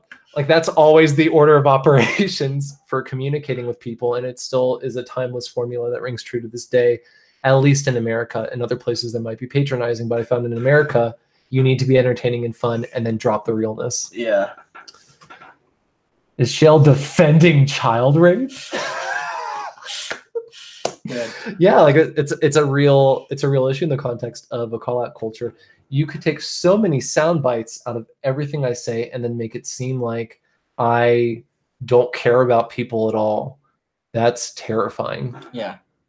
We've already seen how that interacts with online platforms in a negative way. So yeah. But let's move on to the positives. There are positives? Yeah, there are, well, positives of like how you can interact online in a way that builds people up in a good way. There are positives? There are good things you can do as a person. Yeah. Do you want to learn about some of them? Okay. So, yeah. Like I said, we didn't have as many specific examples, but like one person shared how when they were playing like MMOs and they were in a guild, they had a guild member who noticed a chronic trait where they would start like having double letters when they were uncomfortable with something because their hands were shaking while they're trying to type. And so they had somebody reach out and be like, are you okay? Like they noticed, paid attention to a person's behavior over time and like had compassion for them and reached out and tried to accommodate the trait by being like, hey, let's talk this through. What's going on? And I think eventually they had like several people who were helping them out with that. And so that just shows like a level of compassion and individual care and like not shaming someone for being in this position where they get affected by this. Or this is something that Ryan, who's in the chat right now, he did this recently with someone who was writing a self-deprecating, or they drew a self-deprecating comic and then posted online. And Ryan went out of his way to private message this person on Twitter and say, are you okay right now? Yeah. Because it seemed like the person was deeply hurt, and it was easier for them to share a comic than be like, my feelings are hurt because of X, Y, Z. Yeah. Mm-hmm. So sorry to interrupt. No, that's definitely helpful. Okay, so now we've got a bunch of general advice that we've observed that I think can help people on all sorts of levels, like to be better communicators. Mm-hmm. I think what's one thing that's really important and like top tier difficulty is trying to imagine where the other person is coming from, even if you're starting off from the perspective or the position of hating them. So you have some examples about this. Yeah. So Reagan, who I assume is still viewing this. Mhm. You know, we're talking about the context of MAGA, Make America Great Again, and that's a very emotional thing for Everyone. yeah, everyone. So I saw someone with a MAGA shirt at Gen Con, and my first response was like, how'd you end up in Gen Con in this nerdy place about board games? And then you're just like, yeah, I want to profess this very complicated and heavy statement. And Reagan kindly told me that the people who are interested in making America great again do not necessarily have racist intentions, which I totally believe that. There are people who desire this ability of, or this image of a self-sustainable America and something that can be part of this mythos of being like truly great and having, you know, a sense of epicness before the internet ruined epic for us. This idea of feeling that we are truly heroic and we are proud of our legacy and then we get to pass that on to generations. The flip side of this coin is, how is America great? Like the greatness we're trying to portray in America, what is that like? Because we have always been in a flux in our history of civil unrest and then wronging people. Our country is built on the bones of Native Americans. So what does it mean to make America great again? We don't know. There's always been someone we've been punching down at. And that, like, those are two sides of the same coin. You can't speak to the red hats and then just punish them without knowing how they feel about their particular expression. Like, my mom voted for Trump. She's like 2 separate Trump pages on Facebook. I assume my mom doesn't hate black people because she has a lot of friends, but I also think she's not aware of the extensive implication of the MAGA movement. Yeah. And that she is now automatically a bedfellow with white supremacists, and that's not even up for debate. Like, you're on the same team as them, and that's at the very least a complex thing you need to address and consider in your life. So yeah, that thing to talk about with, you know, with making America great again, at the very least, if you don't have the emotional capacity to engage with a person, learn about them in that context, it's heated and I get it, feel free to check out. You don't need to inform other people under all circumstances. If you have the emotional tolerance to feel for where a person's coming from, you may be surprised by how valuable that is, especially if it's not just online. Yeah. The daughter of Fred Phelps, who was the founder of the Westboro Baptist Church, she exited her church and was excommunicated by her entire family after she identified them as a hate group. And that started with someone on Twitter who was jokingly, like, kind of making fun of her stance of being like, all gays are going to hell and so are veterans because America loves gay people, so God hates fags or whatever like that. She is part of a healthy and positive movement in the country because someone reached out to her and then humored her beliefs. There is a black man who has converted people out of the KKK because he listened to them. I do not think every KKK person should be listened to in that way by every person. That's dumb and not how people work. But it does not invalidate this particular black man's experiences, nor does it invalidate the people who are listening to this video who are capable of having those discussions. I will never say everyone needs to have that discussion. I will say if you can, I promise it's worth trying and having a lifestyle that constantly directs you to viewing a person as an individual, so long as they're capable of respecting you as a person. Yeah.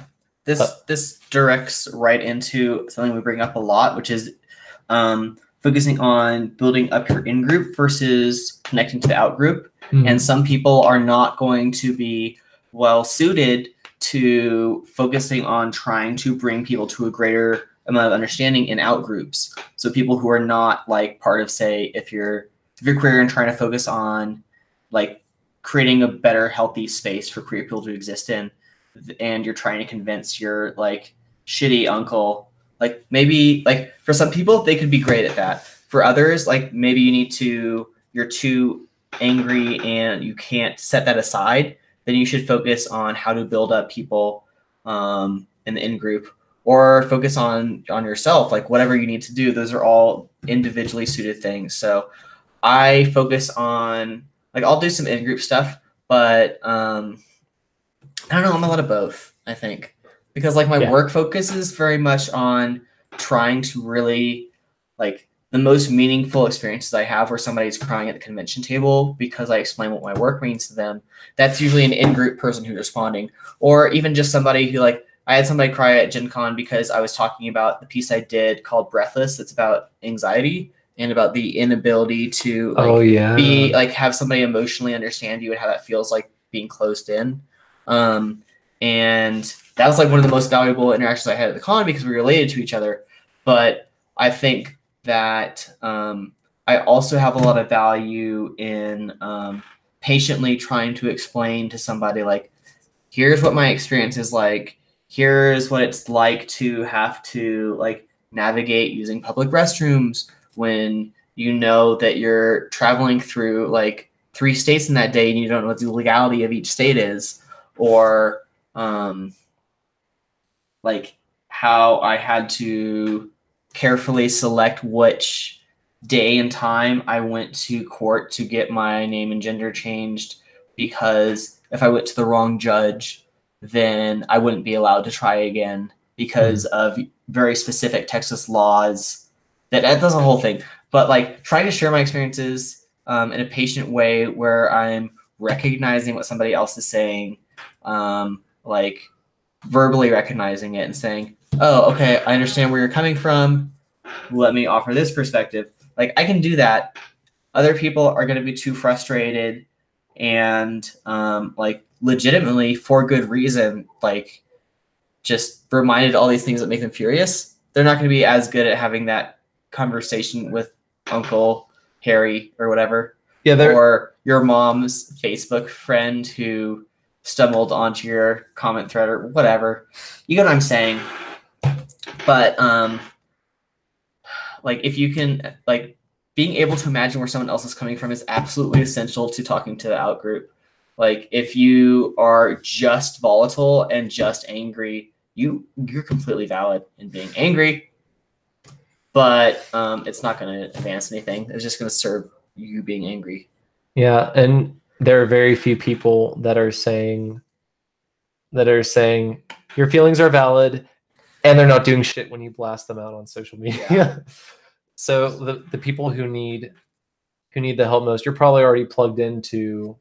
Well, like, if you're saying to eat the rich on Twitter, you probably already are plugged into a community that understands your ideology.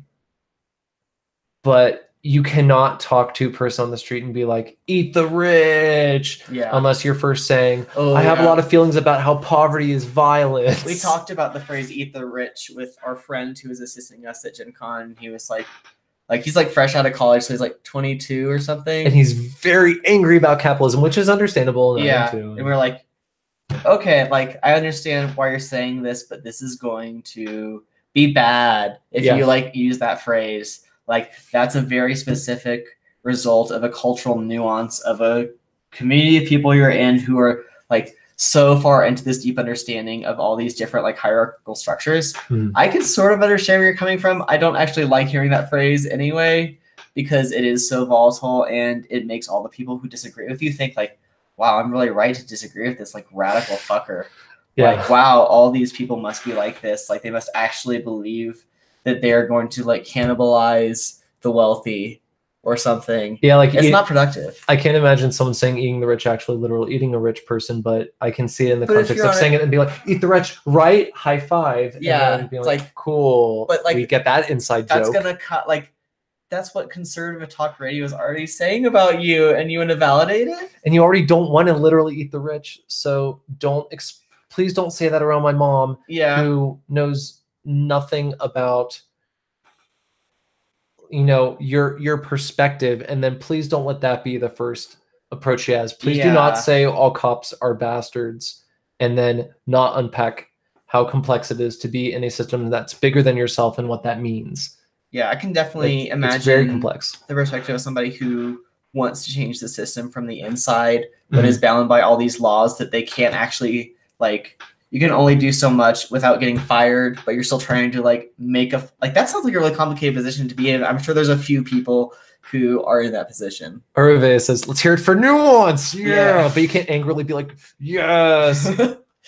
I resound my, whatever the adjective is, yop. Yeah. So this comes to another point that I really want to drive home, which is understand your own drives and expectations for discussion. Cognitive biases. Yes. Evaluate your motivations. Are they compassionate for yourself and others? Like, are you underserving yourself? Are you being self-deprecating in a way that's counterproductive? Or are you doing, like, is your angle in this communication to just tear somebody else down? Like, really, like, you're online so you don't actually have to respond instantly while you would in person. So you can turn this into something that's advantageous, where you sit and go, what am I expecting to get out of this? Is it something that's actually attainable? How do I approach that? Like, am I respecting the other person in this expectation? Am I respecting myself? You have the time to do that. Do it. Ariana said, OMG, just proving the point about nuance and needing context. My mom just called up the stairs. Are your friends trying to justify pedophilia? Oh my God. Cool. Yeah, we missed you too, Doodler. Thank you very much for showing up, and to everyone else in the chat, we really do appreciate you hanging out. It's nice to see some new names and faces. Oh my God. And be part of the discussion.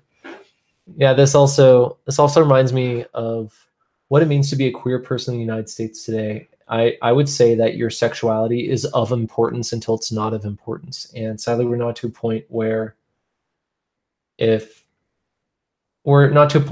it's not significant if I act like a relatable person while also not being married to a cis woman or whatever. Yeah, I thought it was funny that like a member that we used to have in the community, who is probably like the most right member of our community, you know who that is, was like, we were talking to him like on a Telegram one-on-one once, and he couldn't wrap it. Like, we were talking about how we have to be careful when we're traveling cross country, and like how we act around each other at gas stations and stuff like that. He was like, oh really? Like, is that really, like, do you actually have to, like, he was kind of incredulous that you can feel threatened under those contexts. But like, like, we went into like, probably that had happened a few times on the most recent road trip we did. Like, you had some people stare at you when we were in Dillon's, which is basically like Kansas Kroger's. Yeah. I could tell people were like, you ain't from here and I don't like it. Yeah, or like, we had, like, we'll hold hands when we're walking around town sometimes, just because, I don't know, that's what we do. And I like holding your hand. Yeah, it's nice. I like feeling connected. Yeah, especially if we're having a connected discussion, it's nice to have a physical reinforcement of that. Straight dudes do that in some Arabic and African countries too. Yeah. No homo. Yeah. So with us, it's homo. But we've had discussions about, like, well, when we walk past the Cathedral of Lady of Guadalupe, is that disrespectful to them?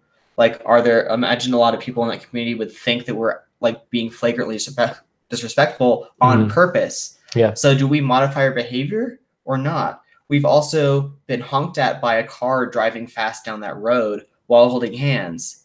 And that felt really fucking scary. And so, like, earlier today when we were walking and holding hands, we had some guy walk past, and like, he sort of like double taked and was like happy to see us. He's like, hi guys. Yeah, he's like walking with his iced coffee and his like earbud headphones. He's like, hey, what's up? On his way to work with his tucked in crisp dress shirt that was black and his black dress pants, which means he's probably working in a restaurant. Yeah. And so we're walking and continuing to talk, and we hear like car noises behind us of like somebody closing the car door, just different stuff like that. And then we hear a car that starts driving, and it starts driving really fast.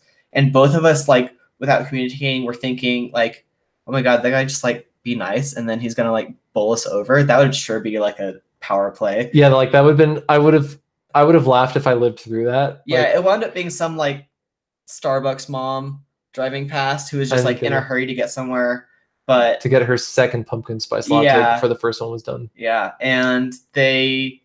but both of us, because we heard a car speeding up, like, I checked, and because, like, I was thinking, I don't want to get run over on purpose. And I didn't check because I think if you're going to go out of your way to run me over that quickly in that little amount of space, you deserve it. Like, I'll give it to you. But, like, we actively think of these things, and all the time. The idea that somebody's like, wait, what? Like, is so, it's a lot. Yeah.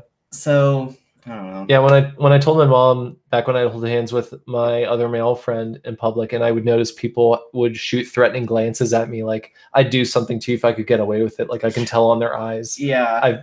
I've seen people who truly want to hurt me.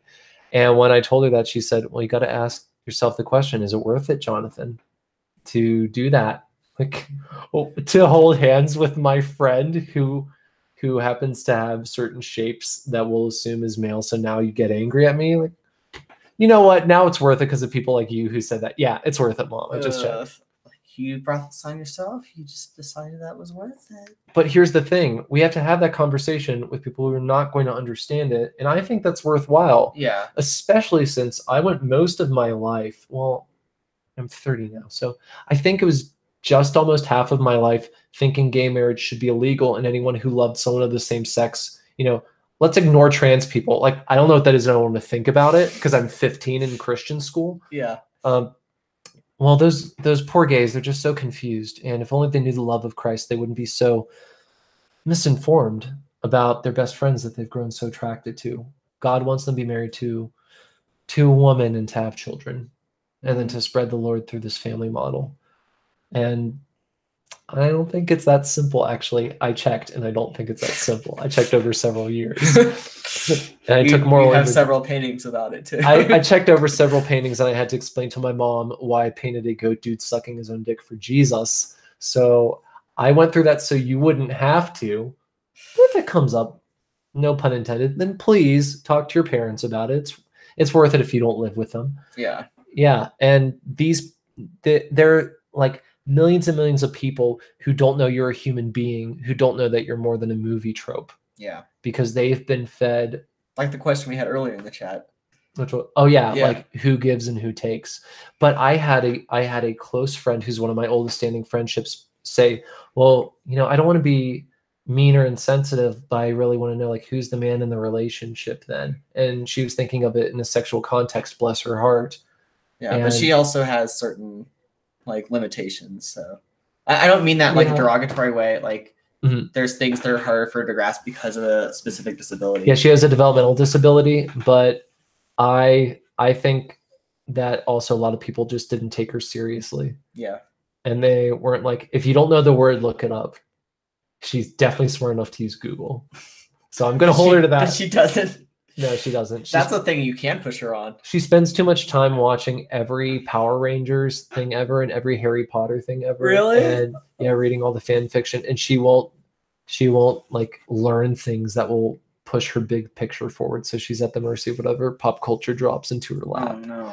But that's indicative of a whole population of people that would probably be better off if they knew you were a human being, if you're a queer person who has your own thoughts and feelings. Similarly, if you are a cis het person, and you have your own experiences that are unusual, that contribute to the discussion, if you're not diminishing someone else, then your conversation's welcome, because we need to be closer to each other, and you don't get to do that in every social media context. Yeah. That makes me so sad.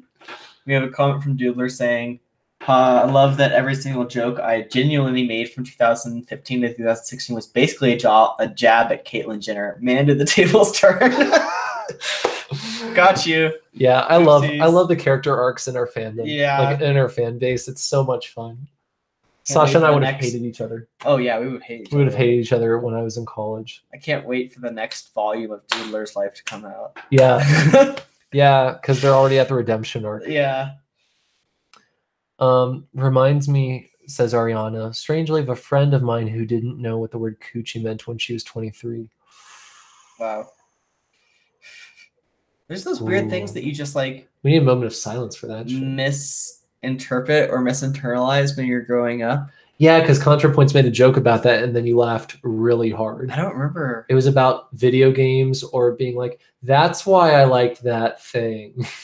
I don't remember this. Yeah, this is about transness before you're questioning your gender. Oh. Yeah. I'm sure if I saw that again, I'd be like, but...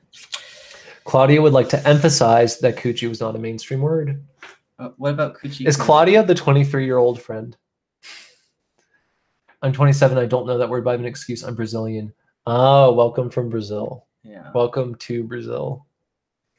That's what I meant. So this brings us to our last point, which is share your own experiences and try to internalize the experiences of others. If you are trying to get to know where someone's coming from, especially if, like I said, you're starting off from like really contrary points where maybe you hate this other person on a base premise level, like try to get them to share what their experiences are. If they can't back up why they believe the things they believe with experiences that legitimize them, then like, okay, like you can share some of your experiences and try to bring them around, but that's a difficult space to be in. Ariana's mom's in the chat. Oh my god. Claudia is Ariana's mom. Mom, thank you for joining us. That's and great job with the daughter. Huge fan. Keep up the good work. That's great. She's found the stream. Investigative work. You found it. Oh my gosh. My heart is so warmed. Can more people bring their moms and their dads I in the think chat? so, yeah. I want more parents. Talk about what it's like for you to try and get people to share their experiences by sharing your own. Well, I'm just glad that you asked that question, and thank you for something that's so meaningful and intrinsic to my identity. Mm-hmm. So, in sharing my experiences, what I'm doing is pretty much dedicating my life to being as transparent as possible, even if it's with something that's, that I don't like about myself or my history. I will share it under all circumstances if I think it will serve another person better, bring me closer to them, or let them know that someone who is older, I don't feel very old at age 30, but someone who has been on this planet slightly longer than them, or maybe not, has experienced the thing and gone through the homework, and they came out relatively clean. On the other side, I didn't kill myself and cut my package off. I think that's great. That's like, wow, anything after that's gravy. But when I am honest about myself, and especially my negative experiences, it just completely removes the social element of fabricating confidence or that desire to be seen as attractive. And that's why I move relatively quickly with people, just because I leave no illusions of grandeur to what my role is. I'm like a professional confessor. I want to manufacture a space where people want to be vulnerable, and where that's the basis of the relationships that they have. I'm normalizing sharing deep, important parts of yourself when I'm on my Discord and even on my Twitch streams. And Twitch is a place where anyone can, of course, come online and then type something racist, to which I can respond, well, let's talk about that. Or, I'm so bitter, I'm so salty about this. Someone on Twitch was talking to me about something, and then my dowry came up in my multicultural marriage and all my experiences, and they didn't follow after I shared that. And I was so salty about that because I felt like I earned that follow, because they started asking good questions. Wait, wasn't it like Death Priest or something? Yeah, their name was like Death Priest on Twitch. Like, I'm something the like priest that. Of death. Yeah, they asked all these questions and then they kept asking them, and then they just like fucked off without saying anything. It's like, maybe their life was complicated. You can't know. See, if your name's Death Priest, I would say your life is less likely to be complicated. Yeah, like it's pretty straightforward. You know what you do, and hopefully you're good at it. Maybe they're like the last rites priest. Maybe they're like the chaplain in the military. And that's why they're Death Priest, and it's not a cool thing for them, but it's really emotional. This is complicated for me because when I see the word Death Priest, I think of those like really cool figures in the windows in that Polish film that I'll never get to see. Yeah. What was it called? On the Silver Globe. On the Silver Globe. Yeah, look up trailers for this. Someone hooked me up with this film. You can't actually see it. There was a, it's not published anywhere, but there was a showing in Chicago like last year or something. Yeah, from what I can see of the trailer, I will assume it's a masterpiece. It's so unique in its vision. I've been burned. It feels very Polish. I need that. I need that good Polish art. Beksinski's dead. So how does this work when it's not a space that's like your established community? Like, say you're talking to someone that you met in real life or on Twitter or whatever. Like, how do you try and get them to share their experiences? Well, let's assume it's a Bible study, because that's indicative of a place where I have some familiarity, but I'm still definitely feeling like an outsider, even though I know the jargon. Sure. Okay, because that I think is a nice concrete place, and we have the benefits of a personal interaction. I'm also curious about like online specifically, since that is our focus today. Okay, yeah. Yeah. Keep up the good work, Sasha. Thanks. Okay, do you remember Angry Black Man 22? I was just think thinking about you that. were? Yeah. Okay, cool. So I don't know if this is this person's black or if this is just role play. Why did my phone unlock? Maybe you said something and it heard you. It heard Angry Black Man 22, and it's like, I want in on this. Sorry, you're going into sleep mode. Anyway, this person took a tweet I said out of context, and well, true to their name, they did get angry at it. Yeah. And I mean, good job with that synergy, or sorry, that yeah, I guess we'll call it Brand. synergy. Yeah, like good job with that, like staying on brand for your username. But this person was angry at how unfair their situation was that had absolutely nothing to do with their tweet. And what they felt was something from what I said that reminded them of a negative that had nothing to do with me or to my words. And I had to tell them, I can't help you because your messages that you're tweeting aren't for me. They're you processing your thoughts and being upset while I'm tagged in it in my direction. And if you are upset at people in their direction, they no longer get the chance to help you because you set the precedent of being angry and not interested in a dynamic exchange. That's not invalidating his feelings. That's saying, based on your priorities here, these are the consequences of how language works on this particular platform and how I feel. And the conversation fizzled out, which I'll consider a success because they didn't like block me or do anything particularly angry or tweet something vitriolic afterwards. Yeah. I will assume the person went, oh yeah, this random dude who I retweeted doesn't have to do with these negative consequences and he cares about me. I will choose to believe that's likely what happened. And he just went, oh, all right. Yeah. I think that also brings up another point that I really wanted to emphasize that I forgot to write down here, which is to, when someone expresses a feeling, like recognize it, like verbally, don't just like pass over it or say like, well, you're wrong to feel that way. Cause they do feel that way. So you have to reckon with that fact. So say, I understand that you're angry. Like either can you share why, or I know where you're coming from, but you should probably consider this as well. Like if you refuse to engage with that element at all, then that's going to just escalate their feeling that way. So Thich Nhat Hanh, the guru on happiness and meditation that we talked about earlier, part of the words that he shared in in reaching out to a person that you may have wronged is to start off by saying, my love, you are hurting and I am sorry. And it's, some people like to shit on being like, I'm sorry you're hurt right now, or I'm sorry you feel offended.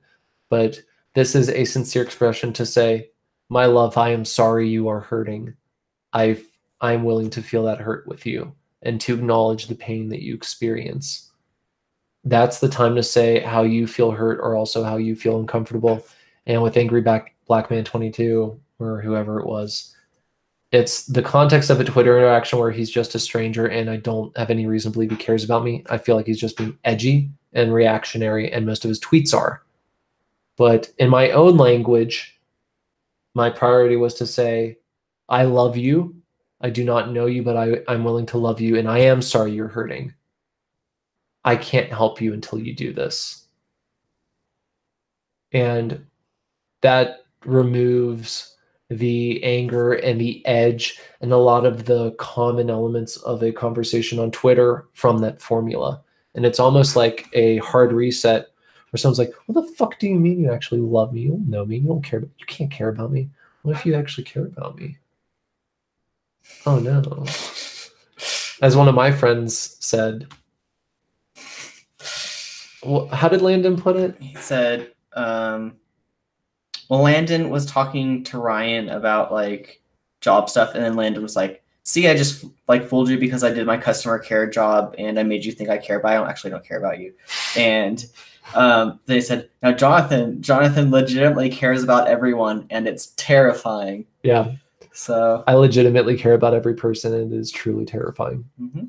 So that's the life I have to live, and I don't regret it, but it does hurt a lot. It hurt today, and I didn't want to have this stream at all. I did not want to have this stream. I can't emphasize that enough. It's not the standard you hold everyone to. It's just what you hold yourself to. Yeah. Yeah, but if I am sharing important parts of myself with people who aren't willing to listen or go outside of their expectations, if it does blow up on me, I have to accept that as a possibility. But the vast majority of the social interactions I've had where I've trusted people with these important parts of myself, it's never let me down. I can't say never because it's just majority, but I've been hurt so few times and blessed so many times by people sharing their true selves in return. I'm addicted to loving others, and I truly can't do anything else with that direction. Even if I have something that's so funny that I just really want to share. I retweeted someone who talked about how he would have more respect for real Muslims if they actually were real and radical and violent like the Quran says. And he didn't understand religion's nuanced. And, even his own Abrahamic religion is actually more nuanced in their different opinions. And I really wanted to turn that guy into a punchline so bad. But I didn't. I came close, but I didn't do it. But I really hate when people skew Christianity. That's one of the most frustrating things in my life as a power play. I'm sorry, I'm done. Thank you for your patience. Thank you all for your patience. Does anybody have any particular input for us before we wind down? I'd love to hear. Ryan thinks what I said was gay. Well, he thinks that about everything you say. Yeah. Even though sometimes you forget. Like when we were at a gallery opening. Oh, this was funny. Like the gallery owner came up and he was like, "Yeah, I'd love to like go get some mezcal with you guys sometime. I know it's hard for like new queer couples to like integrate and find other people in the community here." And Jonathan legitimately like afterwards had to reckon with the fact that he was like, "How did he know? Like, how do you know we were queer? We didn't talk about that." I was like, Jonathan, they can tell. Because we're obviously a couple. And then they're like, "You are this way and you are also probably this way." I'm very eccentric. And look at my hair. This is a gay haircut. It's all asymmetrical and progressive and liberal. Yeah. Yeah, I could see. Because I was also wearing those pants, those cargo bike jean camo things with leggings. Did you do the fold up with the leggings? I did that fold up. Yeah, that looked great. It's very fashion forward. Yeah, so it's like, well, you're gay or European. Yeah. No. And I do pass as European a lot of the time. Ryan says I could pass as straight. People read me as straight all the time. Like people pretty much read me as whatever they are, I think. Oh yeah, I remember you mentioning that. That's very fascinating to me. Yeah. Especially when before I'd been on T for as long and I was more androgynous. I think people would read me how they wanted to, pretty much, which was a really interesting position to be in. Do we have time to talk about the evangelical Zionist Russian woman? I was wondering if she would come up. That's not like an online discussion, but I think that's a good example of like trying to understand what your expectations for a conversation are. And she was not forward about her expectations. And it relates to Shale's question. Here's a question you may have covered earlier. How do you accept the fact that there are a lot of productive conversations you'll never be able to have? Yeah, you can talk about the woman who, where's my accent from? I went to school in England. It's from all over. Yeah, I went to school in England and Poland, and my family's been all over, and I'm adopted, so my accent's from everywhere. No, it's not. Pin her down. Yeah, I'm like, where's your accent's not genetic? Because you're talking to me about how you think Palestinians should be called something different, because then there's an illusion of some sort of legacy, but you're also Zionist enough that you think Israel will inherit all of North Africa as well as Israel. So what's your angle? What's your accent? I'm not going to shit on you, but like, what's your cultural point of reference? I've been all over. Where's your accent from? I've been all over. That's not how accents work. So to an extent. It was she also started off talking to us because she was like, "You guys should buy these potatoes because they're $3.99 for 10 pounds." And we're like, "Oh, we don't really eat white potatoes. We prefer sweet potatoes." She's like, "They're more expensive, but I guess they're healthier." and like she kept trying to give us advice on what to buy on our grocery trip because she's joking about guys not being able to shop. Men don't know how to shop. And then she had this like quiet thing afterwards. She was like, maybe that's changed, like dismissively. And we were like, well, we do all right. And she asked if we were brothers because we just look so alike, which I've never gotten before. Never. Yeah. And we were like, eventually, like when I saw her in the distance before she even started talking to us about potatoes with her spud lust, I saw her and I was like, I don't feel good about that. Yeah, because she has like a weird shake and one of her eyes is droopy, and the way she conveys herself is just like hunched over this bag of potatoes. Yeah, so she's kind of like she's like a proto babushka. Yeah, she gave these vibes where she felt a little bit unhinged, and so I'm like oversensitive about if someone's acting off because of just like my social anxiety and feeling like I was being lumped in with like the people who had like developmental disabilities as a kid, and like so I overactive. And I'm like, I don't care about that. Where's her accent from? Yeah. So yeah, I was thinking like when I'm asking her where she's from and she's not saying it to me, she's actively avoiding it. Yeah. I'm trying to like guess, oh, are you Jewish? Are you Ashkenazi? Because you sound like you could be Eastern European or more Western. And then she said, oh, you're smarter than I had assumed because you know about Ashkenazi and Sephardic Jews. Like, yeah, I have some Jewish friends. I have like one of each of those kinds, at least. And she kept avoiding it. And then I was thinking, okay, like what? Oh, she's probably... So she moved around a lot. And if she went to school and is before college, she's probably a Russian Jew. And that's probably why she's so afraid of saying that she's Russian, because she's also heavily motivated by the current political climate. And she's afraid of me assuming that things about Russia. Jewish context was something that she started talking about first too, because she was trying, like, we talked to her about the potatoes and we're like, okay, bye. And we walked over to a different aisle and ran into her again. And she was like, you know, you should get this composition notebook because these are great for taking notes. I'm studying the Bible, Hebrew and Greek and the Bible. And then she started just like, I was over there trying to like look at like binders or something for like organizing some papers we have. And she just starts talking to Jonathan about like, what do you know about Palestine? And like trying to like disenfranchise like Palestinian people, like verbally. And like, he was like literally backed into a corner for at least 15 minutes. Yeah, like she pushed me into a corner talking to me.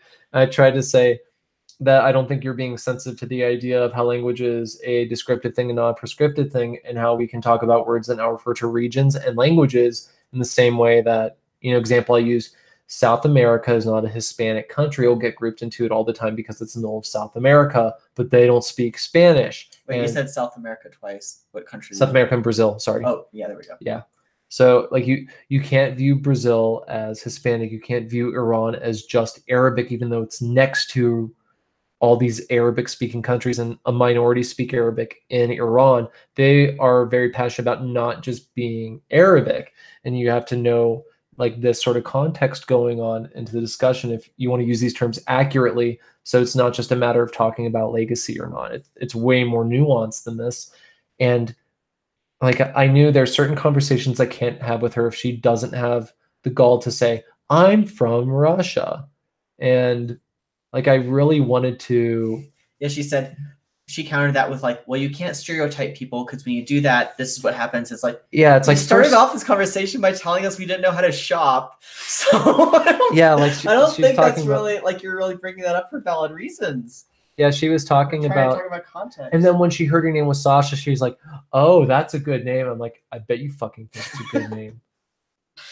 I just want to be like, you know, Strasvitia, как ваши дела? And just like, you know, like watch her do this. Like, I got you, bitch, you're Russian. And that's okay. I still love you.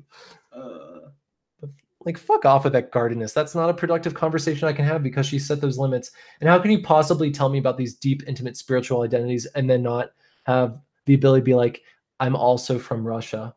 Fuck off. You're always from your hometown. And it's not a bad thing to talk about your cultural experiences. Like, it's so dumb. It's so stupid. Yeah. The question, I think the context Shell was looking for specifically is he's saying, like, I would love to speak with people who are deep into that Great Awakening, QAnon. What's QAnon? I don't know what either of those things are. Conspiracy, all right, bullshit. I have no connection or shared perspective with those people. So, like, is that doomed to begin with, or how could he approach that? Oh, okay. So if someone has these like vaguely Latin screen names and they have these avatars that are anything from anime heads to frog cartoons to normally like Roman soldier helmets, and they don't actually get Christianity or the history of the church, and they don't know what the West is, and they have none of these concrete definitions or their understanding of the limits that have been, piecemealed and then dropped into their lap. They don't get any of that. There's already a certain degree of smugness because they are likely to identify as being part of the skeptic community. Mm-hmm. So when someone is a skeptic and they're what I think is one of the more insufferable groups, which is being a smug skeptic and also vaguely Christian, but not internalizing the character of Christ. Oh, a way I would probably start the conversation is ask them what their faith means to them, because there will likely be some sort of image of a cross or something on their profile, or some sort of allusion to Christianity, or even something to history. Like, what's your relationship to these Latin words that are in your profile? What's your relationship to Christianity? How do you even identify the character of Christ? What does Jesus mean to you?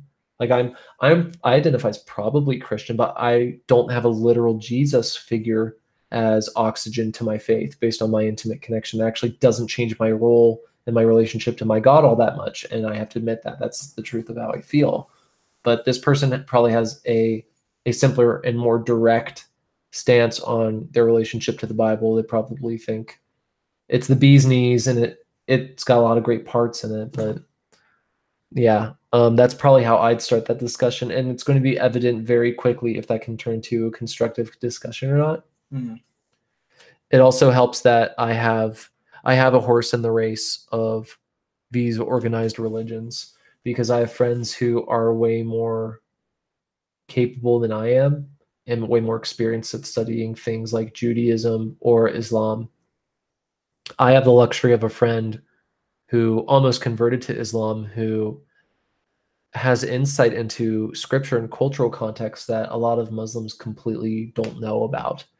And it reminds me of finding that, the kind of Christian who's super cool and understands people today, but they also know all the really interesting nuance of church history. You're not going to find people like that easily. They're like, in my entire school of over 3,000 people, there were maybe 10 people or less that I felt like were really fascinating, thoughtful individuals that understood the best parts of Christianity.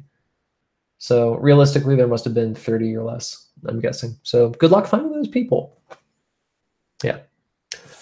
Shale says, I guess the main thing I want to understand is why someone would buy into something as complex and seemingly convoluted as QAnon, which I still don't know about. It seems way more plausible to me than current administration.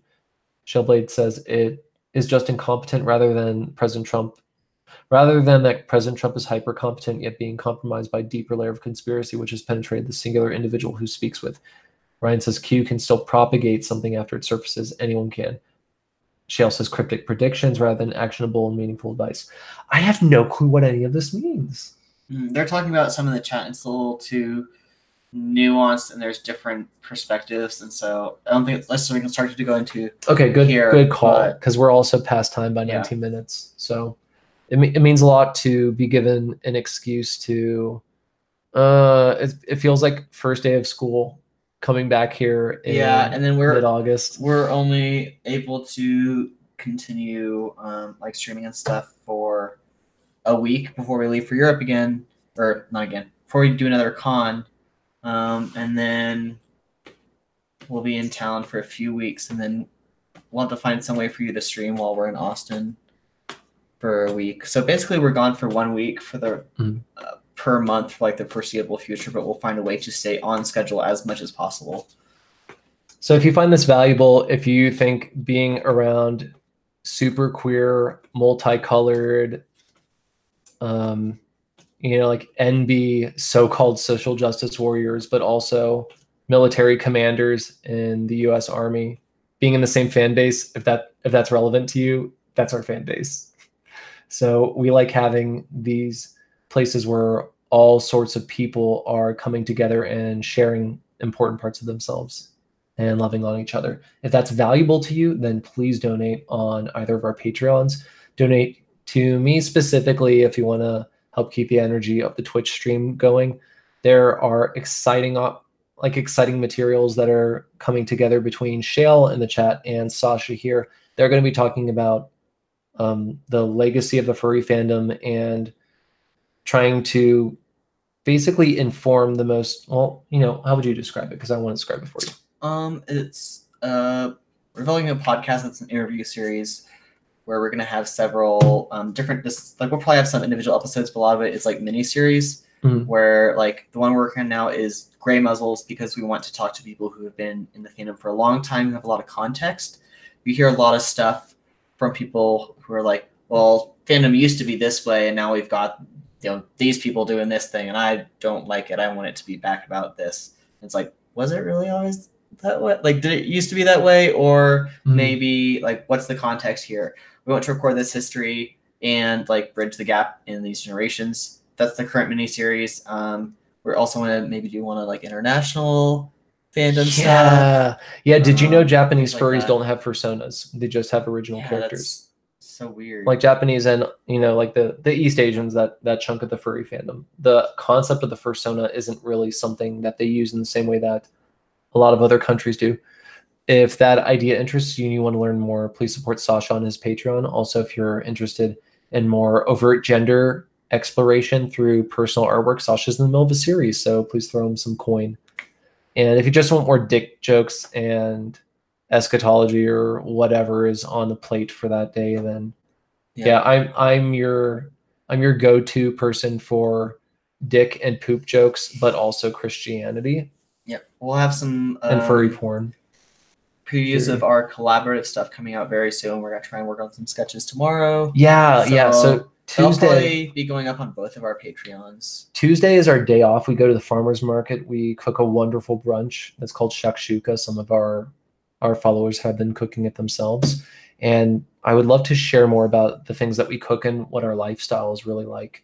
But tomorrow is the day where we're going to dive deep into our language studies or reading or the stuff that's really important to us that's not working on commissions or our admin tasks as heavily. So it's like one of my favorite parts of the week. And I want to thank you all for being present for the stretch, because again, it took a lot of energy for me to be here and I didn't think I was strong enough to do it, but it feels much better knowing that it's done. And I feel like I have a lot of emotional closure being around people. You seem like you feel healed. Like to be reminded that people care about me and they want to know who's the man in our sexual dynamic. Like, wow, that's real care. Like they're really wondering. Yeah, wait till I guess they'll just have to read on our Patreons to find out the answer they're not expecting. What if they're expecting that and they're just like, oh, it's so boring. Like, are you trans? They're boring. I'm just self-loathing. You're boring. And I'll be like, welcome to our party. Ryan is the man. Spoilers, the man is me. The man is all of us in a way. Yeah. Well, everyone, is there anything else we need to leave with? We don't know what our next Drink and Think topic will be yet, but it won't be until September. Because of traveling overseas. Oh gosh, there's so much we could talk about. We actually have a queue of things. Yeah, feel free to submit suggestions, especially on the Drink and Think Discord channel. We'd love to hear what's important to you, what you want to hear us deconstruct. Yeah, and it's also really cool to see 23 viewers after we haven't been streaming for a while. Yeah, that's nice. Yeah, that's super cool because that's like a solid, decent number for when we're regularly on our tasks. Yeah. So like it's so cool that you all responded in this way. It means a lot to me. I'm deeply touched. So Doodler says, I'm the man, but I'd rather not be. You can be the man figuratively. Yeah. But we'll talk about that later. Yeah. I'll tell you that on the stream. Yeah. All right, Good thank night, you, everyone. Check us out on the links below. And your assignment, if you're watching this, check out Hypernormalisation, that documentary. I would love to hear your thoughts on it. Is at the top of the show notes. Take care, everyone. Sleep well, and we'll see you next time. Yeah, maybe on Wednesday. Maybe on Wednesday. Okay, bye.